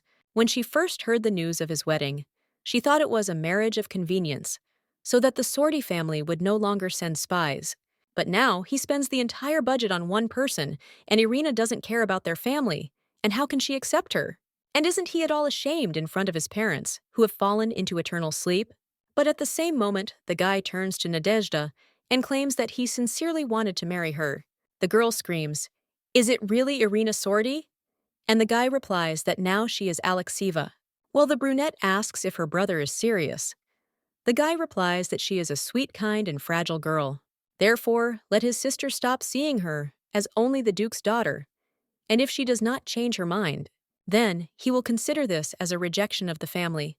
Nadezhda then becomes furious and wonders if he really just put this girl above her, but she values their family more than anyone else. After this, the brunette says that, okay, they will look, but if she was not mistaken, then this girl will never be able to survive in this house. So let the brother keep this in mind. The main character is lying in bed at this time and wondering when the food will be brought, because she is so hungry. At the same moment, the lady smells a pleasant smell and hears someone knocking. Irina asks who is there, and the man standing behind the door addresses her as his wife and claims that it is him. The girl opens the door and asks how this is possible, because he said that he had a lot of things to do, so she thought that they would not see each other today. The guy replies that no matter how much work he has, he will never make her eat alone. That's why he specifically ordered the food to be served there. The main character is surprised and says that's where the smell was coming from. Irina thanks him and claims that she is just hungry, and the guy says that it is great, and then orders the food to be brought in. The maids agree, and the main character of the video thinks that they are the same as the slime brought her. If you think about it first, there was the lilac, and then these dishes, and when she is near the Archduke, she often remembers the slime. The brunette, at this time, tells the maids that he will call if necessary, but for now, let them go out so that his wife can eat in comfort. When the maids leave, the guy tells the lady to sit down, and she thanks him, after which the brunette offers to try the dishes. When the main character tries one of the soups, she thinks how delicious it is. Ruslan asks if she likes it too, which the girl replies that yes, and it's very tasty. The brunette claims that if his wife is happy, then he too, the one-headed heroine, thinks that it is so strange, because she knows that it is impossible. But Ruslan looks very much like a slime. At this point, the guy notices the lady's gaze on him and wonders if he has something on his face. Irina immediately replies that she doesn't, and the guy says that she was just staring so intently. The main character claims that in fact, when she looks at him, she remembers her old friend, and he was a very smart and sweet child. Then only his kindness warmed her, and he is very similar to the Archduke. Ruslan then claims that he is glad that his soul has reached, and also promises to become the best husband for his wife. A little while ago, the slime was crawling through the snow and understood that he needed to protect Irina, and he would save her at any cost. The guy remembered the lady's kind smile, but at the same moment, he felt pain in his wound, after which he finally reached the Archduke's estate, and when he saw the mansion, he felt even more pain and wondered if this was really his end. Slime understood that if he had another chance, he would definitely become stronger and would protect Irina with all his might. Now the brunette opens his eyes and shudders, after which he sighs and realizes that he had this dream again, and he also needs to disappear for a while. A little while later, Bella comes into Irina's room. She apologizes and claims that today, the Duke asked her to check if she was taking poison. Irina says that everything is fine, and let her give the poison when Bella wants to object. The main character claims that she did say that she has nothing to worry about, so let her believe her, after which the main character knocks out the mug with poison. The lady realizes that 4 petals are blooming on her wrist, and that she needs to neutralize them before the demon appears. Archduke Ruslan has left the palace to conduct inspections, and this opportunity must be taken advantage of. The main character turns to Bella and asks if she can call the head butler, to which the girl agrees. A little while later, the man approaches the lady and asks if she called him, and the main character replies that she did and thanks him for coming. The man claims that she does not have to address him so respectfully every time, and the main character smiles and says that she is just not used to it yet. The butler asks the lady to address him as she feels comfortable, to which she agrees, but claims that the point is that she needs his help. The man asks how he can be useful to the lady, and the girl answers that since she is now an archduchess, she should pay tribute to her ancestors. The man is then surprised and wonders if the lady really wants him to take her to the forest, which is a cemetery for her ancestors, to which the girl replies that she does. The butler then asks for forgiveness, but asks if the lady knows what this place is. Irina replies that yes, it is a sacred place for their ancestors. The man says that everything is correct. However, there are a lot of demons there, and the Archduke has not destroyed them all yet, so the lady should not go alone to such dangerous places, and if she wants to pay tribute to her ancestors, then she can do that there too. But the lady replies that this is wrong, and that danger does not relieve her of her duties as an archduchess. It is an order, so let the butler escort her there. The man understands that on the outside, this girl looks very fragile, but inside she is incredibly strong, and of course, His Highness did not fall in love with an ordinary girl, but he cannot accompany her there. After which, the butler asks for forgiveness from Her Highness, but claims that he cannot take her there because it is too dangerous a place, and it is as difficult to enter as it is to exit. To enter it, you need a key, and at the moment, it belongs to Mrs. Nadezhda, who is a blood relative of the Archduke. Irina wonders if he's talking about the key, and she thought it was enough to find the entrance to the forest, but it turned out not to be that simple. Well, then there's no choice, and she'll have to get hold of this key. Irina says that she understands, and then she will talk to the lady herself. The brunette at this time sighs and understands that they even have too little money. Her brother spent too much on exorcising demons and also started repairs, and their budget is completely exhausted. At the same moment, someone knocks on the door of the lady's room and asks if she can come in for a minute, to which the woman replies that she can. And when the maid enters the room, Nadezhda asks what happened. Maria replies that Her Highness wants to meet her, and the brunette understands that she is interested in what the girl needed from her, and does she really want to take care of the household, because that's all she needed. Nadezhda tells the girl to take her to the living room, because she will come now. A little while later, the lady enters the room to the main character and greets her. Highness Irina also wishes her good morning, the brunette, wondering what brought her to her so early. Irina replies that she came to ask her for a favor, and only she can help her with this. The brunette understands that she thought so, and now this lady will most likely ask. But before the girl can finish her thought, the main character asks to help her get into the forest of the undead. The brunette is surprised by this and wonders why the lady is there, and the main character answers that now that she has entered Ruslan's house, she should pay tribute to her ancestors. The brunette wonders why this is happening, and the main character replies that in order to get there, she needs a key that is kept by Lady Nadezhda. The brunette then asks if she really wants to get there and if she knows what kind of place it is. But then the girl smirks and also understands that this is her chance.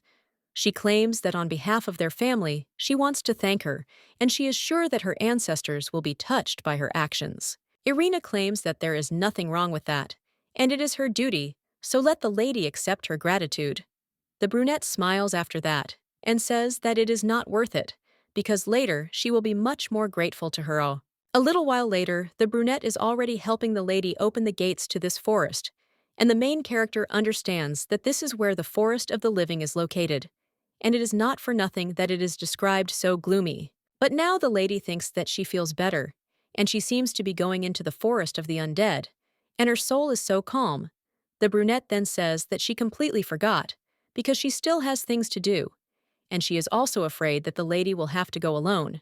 The main character just smiles and says that everything is fine, because she can handle it herself, so the lady can go, but the brunette asks if everything will be fine. Irina replies that of course she will be back soon, and the girl wonders where she got such courage from. A little while later, the main character is already walking through the forest and thinks that somewhere there must be an antidote, but she doesn't know the exact location. Well, it's okay, because it's unknown when she might get another chance like this. Now the Duke has left, and Nadezhda would hardly agree to open the gates again. So now it's time to start searching. Thanks to Kalinda's poison, she can merge with the forest Laura, so that the demons should not notice her. And now that the risk is minimal, there is no need to rush. A little while later, the girl sees some interesting fruit and wonders if it has any effect. Then she sees many more interesting plants. A little while later, the lady sighs and also realizes that she has finally collected everything that interested her. The main character takes out a magic bag from Halcyon and thanks him in her thoughts.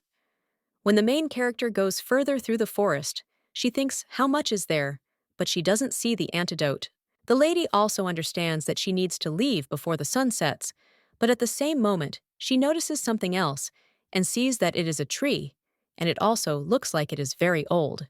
The girl decides to take a closer look and realizes that she didn't know there was such an old tree there. The girl also looks at one of the fruits and understands that she sees something like this for the first time. And as far as she remembers, the antidote is in the golden glowing fruits, so just in case it is worth taking them. But at the same moment, the lady hears another sound and thinks what it is, after which she sees a snake in front of her and is surprised. The snake is about to attack her, and the main character thinks it is a snake or a monster, after which this creature crawls up to the lady, and the main character thinks what will happen now. She needs to run, but her body does not obey at all, And then the girl closes her eyes and also understands that she is finished. Well, when nothing happens, the lady only feels something poking her hand. It turns out to be a snake, and the girl immediately removes her hand and also gets scared and screams for it to go away. The creature immediately crawls back, and the main character wonders if she really understands her. Irina asks if she tried to attack her, but the snake just turns around and crawls somewhere. The girl understands that this snake seems to be calling her to follow it, but she does not understand where it is heading. Irina follows her and wonders if the snake really wants her to look there. When the girl does so, she notices some light and wonders if the tree is really glowing. Then the main character sees the golden fruit and understands that there can be no mistake. It is definitely an antidote, and as far as she knows, with its help, you can not only remove the poison from the body, but also restore strength, so you need to eat it quickly. When the main character does this, the petals on her wrist begin to disappear, and the girl says that finally, now she can become the strongest. But at that very moment, she feels herself beginning to lose consciousness and falls to the floor. A little while later, the lady opens her eyes and clutches her head and wonders if she has really lost consciousness. The lady is looking around and wondering where the snake went and whether it really disappeared, and the tree is no longer glowing. The main character feels a light spreading inside her and wonders if this power is really a divine blessing. If she learns to control it, she will become the strongest in the world, so she should start training as soon as possible. The girl understands that it is time for her to go back before it gets completely dark. Well, when she heads through the forest, she thinks that she is going the wrong way.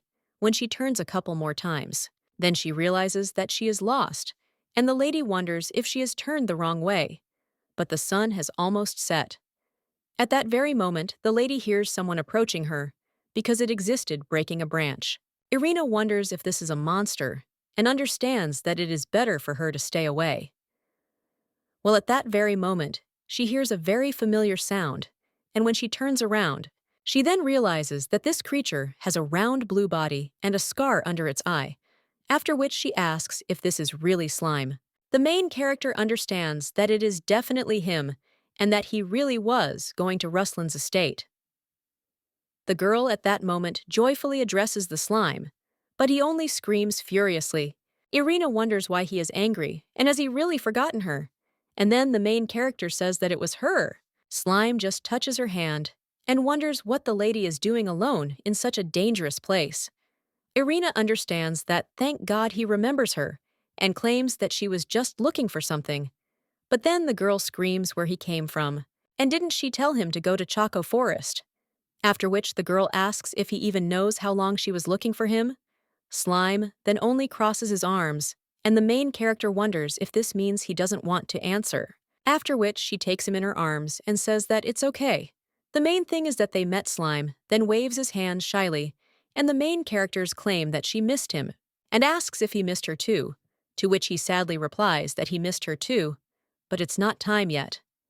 Irina wonders what this means, after which the slime jumps away, and the main character screams where he is, after which she asks to wait and runs after him. Irina, out of breath, thinks why he is running away, and she thought that the slime would be glad to see her. The girl thinks whether he is uncomfortable with her, and when she blinks again, she realizes that she has missed him. The lady thinks where he went, but at that moment, someone turns to the lady. When the girl turns around, she sees that it is the butler. The man says that she has finally come out. Irina wonders if the slime was really leading her to the exit from the forest, and asks the butler if he was really waiting for her, to which he replies that yes, he was worried because she was gone for a long time. He is also glad that everything is fine. The main character apologizes for making him worry, and the man says that Mrs. Nadezhda was also worried. So let the lady quickly come into the house. The main character asks if this is true. After she goes further, she turns to the forest and thinks that she doesn't know why the slime ran away from her, but she is sure that this was not their last meeting. A little while later, the main character is already in the estate, and the maid asks where she was, because all the lady's clothes are dirty. Irina replies that it is a secret. At the same moment, the Archduke returns to the estate, and the butler greets him. But the guy turns to Gregory and claims that apparently his wife was in the forest of the undead. After this, The butler wants to say something to the gentleman, but the brunette only asks if Nadezhda had the key to the forest. After all, if that's the case, then let him call her into his office, to which the butler agrees, and the main character at this time observes all this from behind the column. A little while later, Nadezhda wonders how her brother knew that this girl went to the forest, and who knew that she spends so much time there. After which the lady finally decides to go into her brother's office and claims that it was her. She also heard him calling her. The guy claims that his wife was in the forest of the undead, and wonders if it was Nadezhda who let her in. The brunette then claims that the Archduchess expressed a desire to go to this forest, so how could she refuse her? While the guy approaches his sister and claims that she knew how dangerous this place was, and still let the girl in. Nadezhda doesn't even know what to answer to this, but at that very moment someone knocks on the door. The main character opens it and apologizes for interrupting their conversation. The guy asks if this is his wife, and the main character asks him not to be too strict with the Archduchess, because she did nothing wrong. The butler warned her that it was dangerous there, but she still insisted on her own, so she apologizes and claims that it was reckless of her. Ruslan then wants to say something else, but the girl at this time turns to Lady Nadezhda and claims that she herself will talk to the Archduke. The brunette only asks why, and in her thoughts adds why the lady is helping her. The main character only looks at her, from which the girl shudders and claims that then she will leave them and also leaves Irina. Sighs after this, but at the same moment the brunette turns to her, and the main character understands that not only did she go to the Forbidden Forest, but she also interrupted their conversation. So he's probably angry, but the guy then asks why the girl is defending Nadezhda. He's glad his wife is okay, but her walk could have ended worse. The main character understands that he does not look angry at all, and rather the opposite. So the girl asks if he was worried about her, to which the guy replies that, of course, Irina asks why he always cares about her and worries so much. The guy is a little embarrassed by this and says that it is because the lady is a very dear person to him. The girl is only embarrassed by this and wonders what he is saying. People understand that he said it so suddenly. Well, she still understands that it is somehow strange, because she was so desperate to survive that she did not attach any importance to it. However, she does not understand why Archduke Ruslan is so favorable to her, because in the original, there was no such thing. If you think about it, he showed interest in her from the very first meeting, as if he knew her well. The main character then turns to the Duke and asks if they have met before, because it seems she first met him at the victory ceremony, and since then, he has been exceptionally kind to her.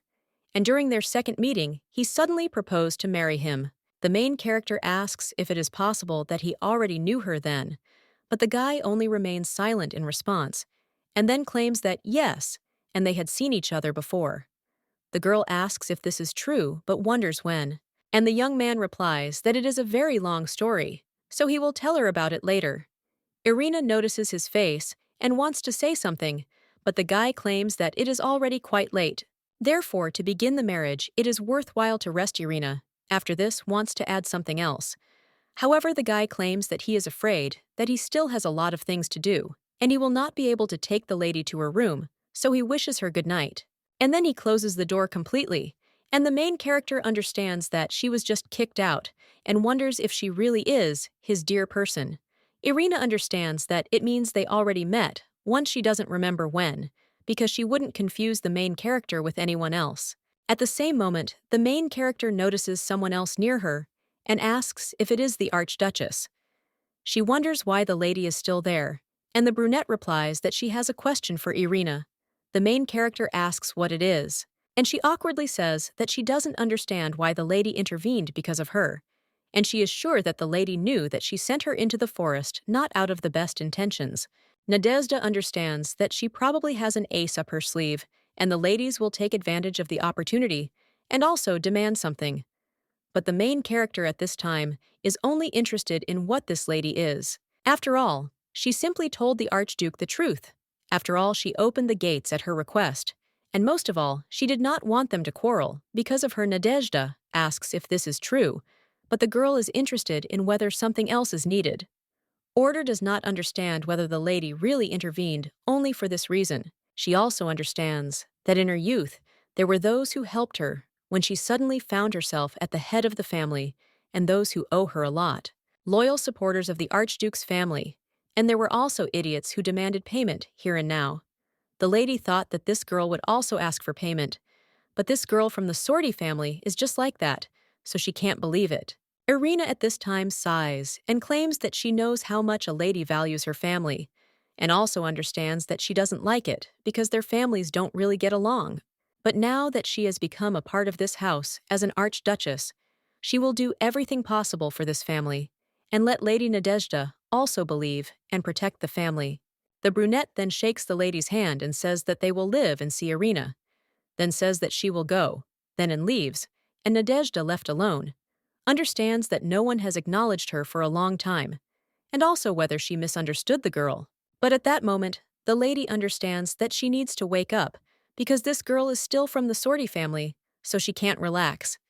In any case, she will need to find out more about her. A little while later, the blonde looks at the documents and asks if there really were two requests from the North, one from their Iranushka, who asks to sell the herbs at a higher price, and the guy thinks how boring it is. And the second one is from Mrs. Nadezhda. There the girl asks to find out as much as possible about Archduchess Irina and make a report.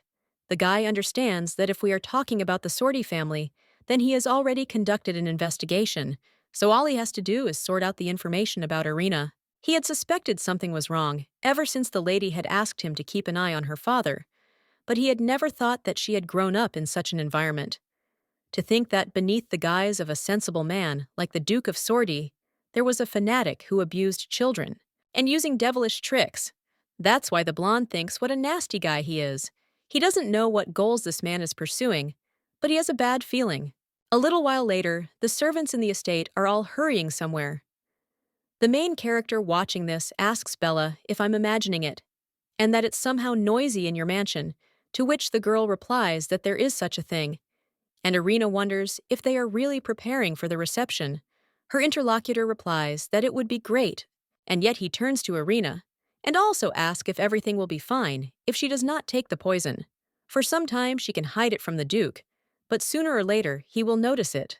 Irina, well after that, says that everything is fine, and that Bella shouldn't worry because everything will be fine, and that she should just believe her and not worry about anything.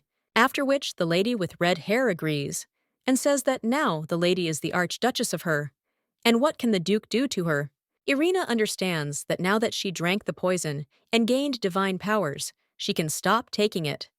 But suddenly the girl starts coughing, and Bella turns to her in shock, and also claims that lately she has been coughing up red liquid a lot. And is it really all because of the poison? The main character replies that everything is fine, but the maid screams asking what she is talking about, and also asks to wait a little because she will bring the medicine right now. Irina then understands that she said that everything was fine, and understands that everything has already passed. After the poison was removed, she began to suffer from a cough, and she hopes that it will go away on its own. Well, what's more important is that she never learned to control this power. A little while later, Bella hands the girl some medicine, and the main character thanks her. The lady with red hair asks if the lady really doesn't want to go to the doctor, to which she replies that yes, and that nothing hurts anymore. The girl also thinks about how Ruslan used that power in the original, since it wasn't described in the book. Bella, at this time, remembers something else, and claims that while she went for medicine, she found out that today. But at the same moment, someone knocks on the room and says, "Madam, that this Olga," after which the main character tells her to come in. The maid immediately wishes the lady a good day, and the main character also greets her and asks if something has happened. The woman replies that the newlyweds' room is ready, and they have come to help her with preparations for the first wedding night. Irina, puzzled, asks what she said, but the woman only turns to the other maids and asks what they are worth, since the search is about to begin work, to which they agree. They approach the mistress and tell her to rely on them, but the main character tells them to wait a minute and wonders why everything is happening so suddenly. Of course it was all logical, but in this reality, for some reason, Archduke Ruslan liked her.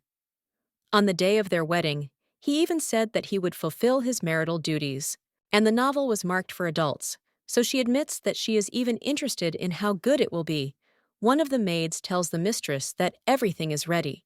And when the girl looks in the mirror, she understands that in the end, the Archduke will stay with the main character, and everything will be okay if they become closer. A little while later, the brunette is already standing under the room and understands that this moment has finally come, after which he knocks on the room and tells his wife that it is him. The main character tells him to come in, and the guy tells his wife that today. But when he sees a girl who asks if he has arrived, he is speechless. The guy then approaches her, and the main character asks what is going on. The young man claims that she looks great, and Irina thanks him, and also claims that he also looks great, and that this hairstyle suits him very well. Well, the guy after that just approaches his wife and asks if she minds if he comes closer, and agrees to something. After that, he kisses her neck, and when the lady shudders a little, he asks if she really doesn't like it. Irina answers that no, and that she is simply ticklish, after which the lady continues to peer into his beautiful blue eyes. And she realizes that they seem so familiar to her. The guy only kisses the lady's hand and then gets closer to her face. But when he is already a couple of centimeters from her lips, the main character starts coughing and screams for him to wait. The lady starts coughing up red liquid. Well, then she suddenly realizes what she was coughing for in front of the Archduke, and she needs to think of something. The girl immediately turns to him and wants to say something, but the guy only extends his shaking hand to her, and wiping her face, he asks why she still has red liquid, because it shouldn't hurt. Irina at this time thinks that his hands are shaking. And is it really possible that the man who destroyed all the monsters in the Empire was scared of the red liquid? Irina tells the Archduke that she is fine, but the guy immediately hugs her, and the main character asks what is going on, after which the young man suggests that she stay like this for a little while. When the lady hugs him back and closes her eyes, she understands that she is warm just like that day. A little while later, the lady says again that she is fine, and there is nothing serious about it. But the guy just wraps her in a blanket and then lays her down next to him, and also says that the lady must be very tired today, so he suggests that they rest better and they will wash the sheet later, to which the lady agrees. But she thinks why now? And it's all because of Duke's sortie. Well, if you think about it, then this guy is the first person who stayed by her side in difficult times. The ladies turn to the Archduke, but say that he never told them when they met, to which the guy replies that she should rest now because he will tell her about it a little later. Irina asks if he promises to, which he replies that he does. And the girl says that she will wait impatiently, but let him just not forget, otherwise her own curiosity will eat her up. The guy then claims that he will definitely tell. The next morning, the main character opens her eyes and realizes that she fell asleep there yesterday, and the Archduke was next to her. But when the girl looks at the place next to her, she sees slimes and wonders if this is a dream. But at that moment, she realizes that this is not a dream, and in shock, he stretches out his hand to the slime, after which he realizes that it is soft, and the creature at this time opens its eyes and also looks at the lady. The main character is shocked and asks if it is really him, and also wonders why he is there. Slime at this time comes out of sleep, after which he touches himself and realizes that he is now in the form of slime, and also screams. The main character wonders when he arrived, and she hopes that this Duke did not see him, after which the slime shakes his head, and the girl understands that it means he left early, and they were very lucky. Irina, at the same moment, asks why he came there. And doesn't he know how dangerous it is there? Because it is the mansion of Archduke Ruslan himself. Put some slime into eternal sleep, it costs him nothing. After that, the slime only makes sounds, and the main character wonders if he really wants to say something. The creature claims that Ruslan is not creepy but good, and the girl says that he really turned out to be better than she imagined and treated her well. Well, she asks how he would know, and has he really already met him? Slime then just turns away, and the girl wonders if he really doesn't want to talk again. Well, she still wonders how Slime knows Ruslan, and if the Archduke has been taking care of him all this time. The lady understands that this can't be, and it doesn't look like a person who put all the monsters into eternal sleep. Well, the girl still says that she is glad, and it's good that they met before her divorce. Slime then asks what she is talking about, and the lady claims that it is Archduke Ruslan, must be with the main character, and before that moment, she will divorce him and take the slime with her. But the baby only screams after that. The main character asks why he then shows that there will be no divorce. And the girl asks why he is against it, to which he answers that it doesn't matter. The lady wonders if the slime has entered puberty, and it seems that he has become much more capricious than before. At the same moment, someone knocks on Irina's door and asks if she is awake, because it is already time for breakfast. But the main character tells her to wait a minute. The girl hides the slime under the bed and tells him to sit there, and also he is not allowed to get out of there. At this time, Bella once again turns to Irina. This states that she is already on her way, after which she opens the door and also tells the girl to come in.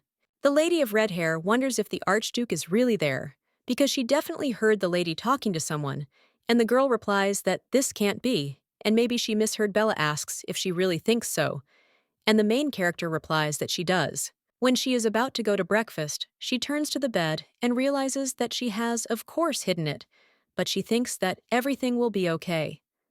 A little while later, the brunette stands at the door and thinks about how, a little while ago, she was shocked and asked if the Archduchess had been abused in the sortie house. The girl thought that this was not a report of a story full of suffering and pain, and she had heard that this lady was the precious daughter of the Duke of Sortie.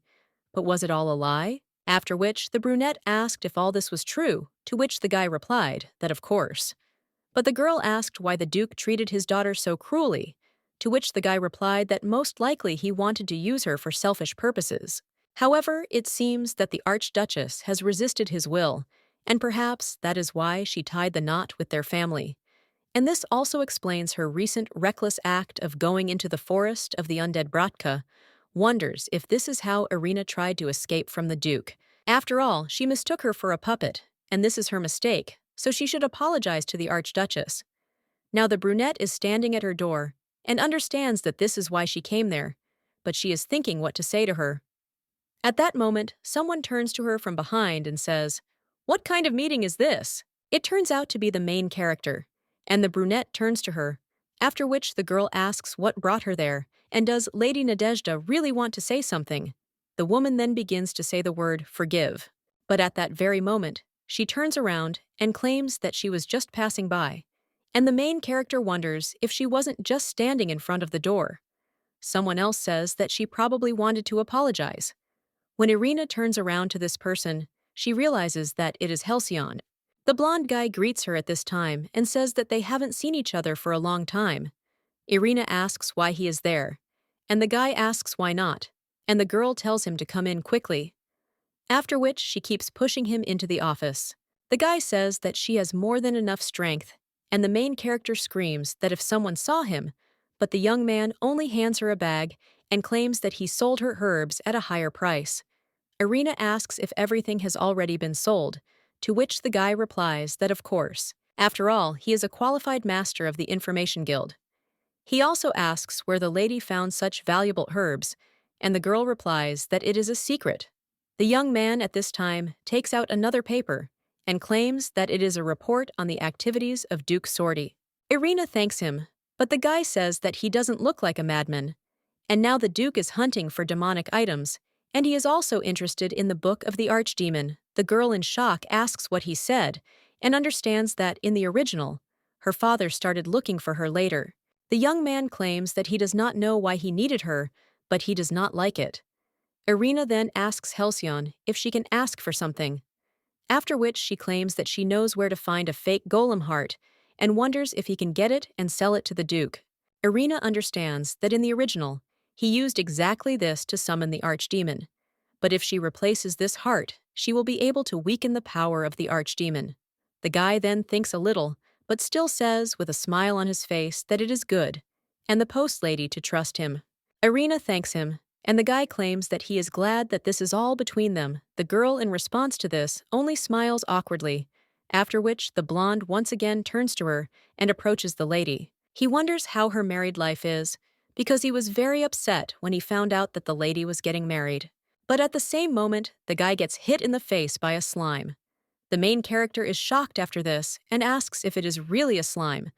The girl also asks Halcyon if everything is okay with him, and the blonde replies that not really, and this slime seems small, but has more than enough strength. The girl then turns to the slime, and they scream, "Is it possible to attack people so suddenly?" But he only screams in response. Halcyon claims that he is fine, so asks them not to quarrel, and he just feels strange. The guy looks at this with Lime and understands that this is what Irina told him about, and this is the first time he sees a reasonable Saim. So it is interesting. Well, when the slime notices that the blonde is looking at him, he looks back furiously, and the guy realizes that it looks like he doesn't like him. The guy turns to the main character and asks if she asked him to find him, and it looks like his help is no longer needed. The girl replies that yes, and they met recently, and the guy claims that he is glad that the lady found her precious friend. The main character smiles and thanks him for helping her find her. But at that moment, the slime makes a sound again, and the blonde gets scared. After that, he gets up from his chair and says that he'll probably go. Irina asks if he is already leaving, and the guy replies that he gave her everything he wanted.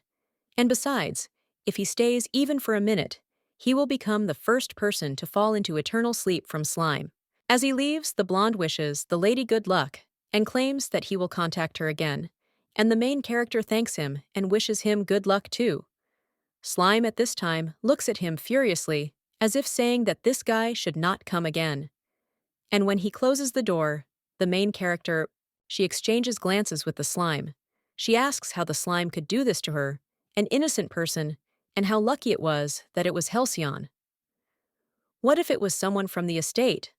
The kid claims that he is not talking about divorce and change, and the main character asks what he is talking about, and also asks if he is behaving like this because of Halcyon, because if so, then this guy is just her friend, but the slime then turns to Irina and tells her not to leave him alone. The girl is a little surprised by this, and then takes him in her arms, and asks the slime if she can leave without him, because they will always be together. He asks if it is true, and the girl answers that, of course, after which the baby says that she should not even think of lying to him, because if Irina leaves him, then he will find this fool and destroy him with his own hands. The girl is surprised by this and wonders if he is really so worried about their long separation. At this time, the slime tells the girl that it is strange, because energy comes from her hands, and the girl claims that it is divine power. She also asks if the slime remembers that she used to take poison and recently managed to get rid of it as well as get this power. But the girl puts her hand to her lips and claims that it is a secret because it originally belonged to the main character. The slime then sparkles and wonders if she stole it from Ruslan, and also says how smart she is. The girl then says that she really doesn't know how to control it yet, and she'll have to ask the priest about it. But when the slime turns away, the main character asks what happened, and he answers that nothing. At this time, someone is heading through the temple, and when the girl hears someone screaming that they have refused to take the priests out for the umpteenth time, and also asking why His Excellency suddenly began to avoid the temple, the lady stops. After which she even informs His Holiness that it is Kay, and the man is surprised. After which he asks if she is really there, to which the girl replies that yes, she arrived today to observe the training. She also asks if something is wrong, and His Holiness states that Archduke Ruslan has refused to visit them again. Another man cries out that this is disrespectful to the temple, and they should make their protest through the emperor. His Holiness claims that he does not understand why he suddenly began to avoid the temple, and he had to baptize a new dispersal. Kay asks if the high priest has already met the Archduke, to which he replies that yes, and he was quite frightening. The girl then asks what kind of person Irina Sordi is. The man asks if she is talking about the Archduchess, to which the lady replies that she is. And he claims that he has not yet met her personally, but he heard that the two of them have a very good relationship. Kay realizes that this is strange, because they were not supposed to be together, and this is different from the future she knows. It seems that Archduke Ruslan is blocking the priest's access, and she will have to get to Irina Sordi herself. Slime at this time turns to the lady and asks what she is doing on the balcony, because it is cold there. Irina claims that she simply cannot sleep, because the Archduke was gone all day, and she is worried. Slime shudders from this, and then asks what if he is busy now, and the lady answers that it is possible, after which the slime asks if she will really wait for Ruslan too, which the girl replies that she will, and he asks why. The main character replies that, because if he suddenly returns, she will see him, But then the girl realizes that this is not so, and claims that, in fact, he just left without even saying anything to her, which is a little offensive.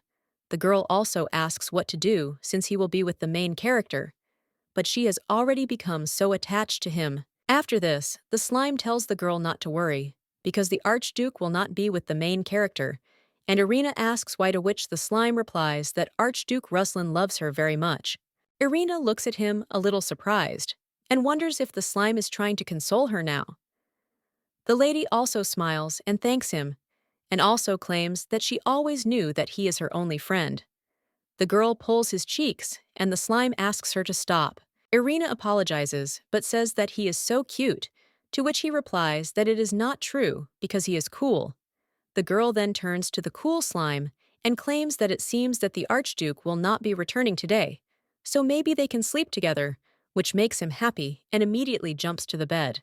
When the main character lies down next to him, she wishes him good night and falls asleep next to him, and also thinks that when the Archduke returns, she will need to tell him about the slime, because if he is so kind to her, he should accept the slime. A little while later, the main character realizes that it is so dark there, but she feels like someone is hugging her, and the girl thinks that the slime has covered her with something. However, when the girl opens her eyes, he sees the Archduke's in front of him, and in shock he thinks why he is there.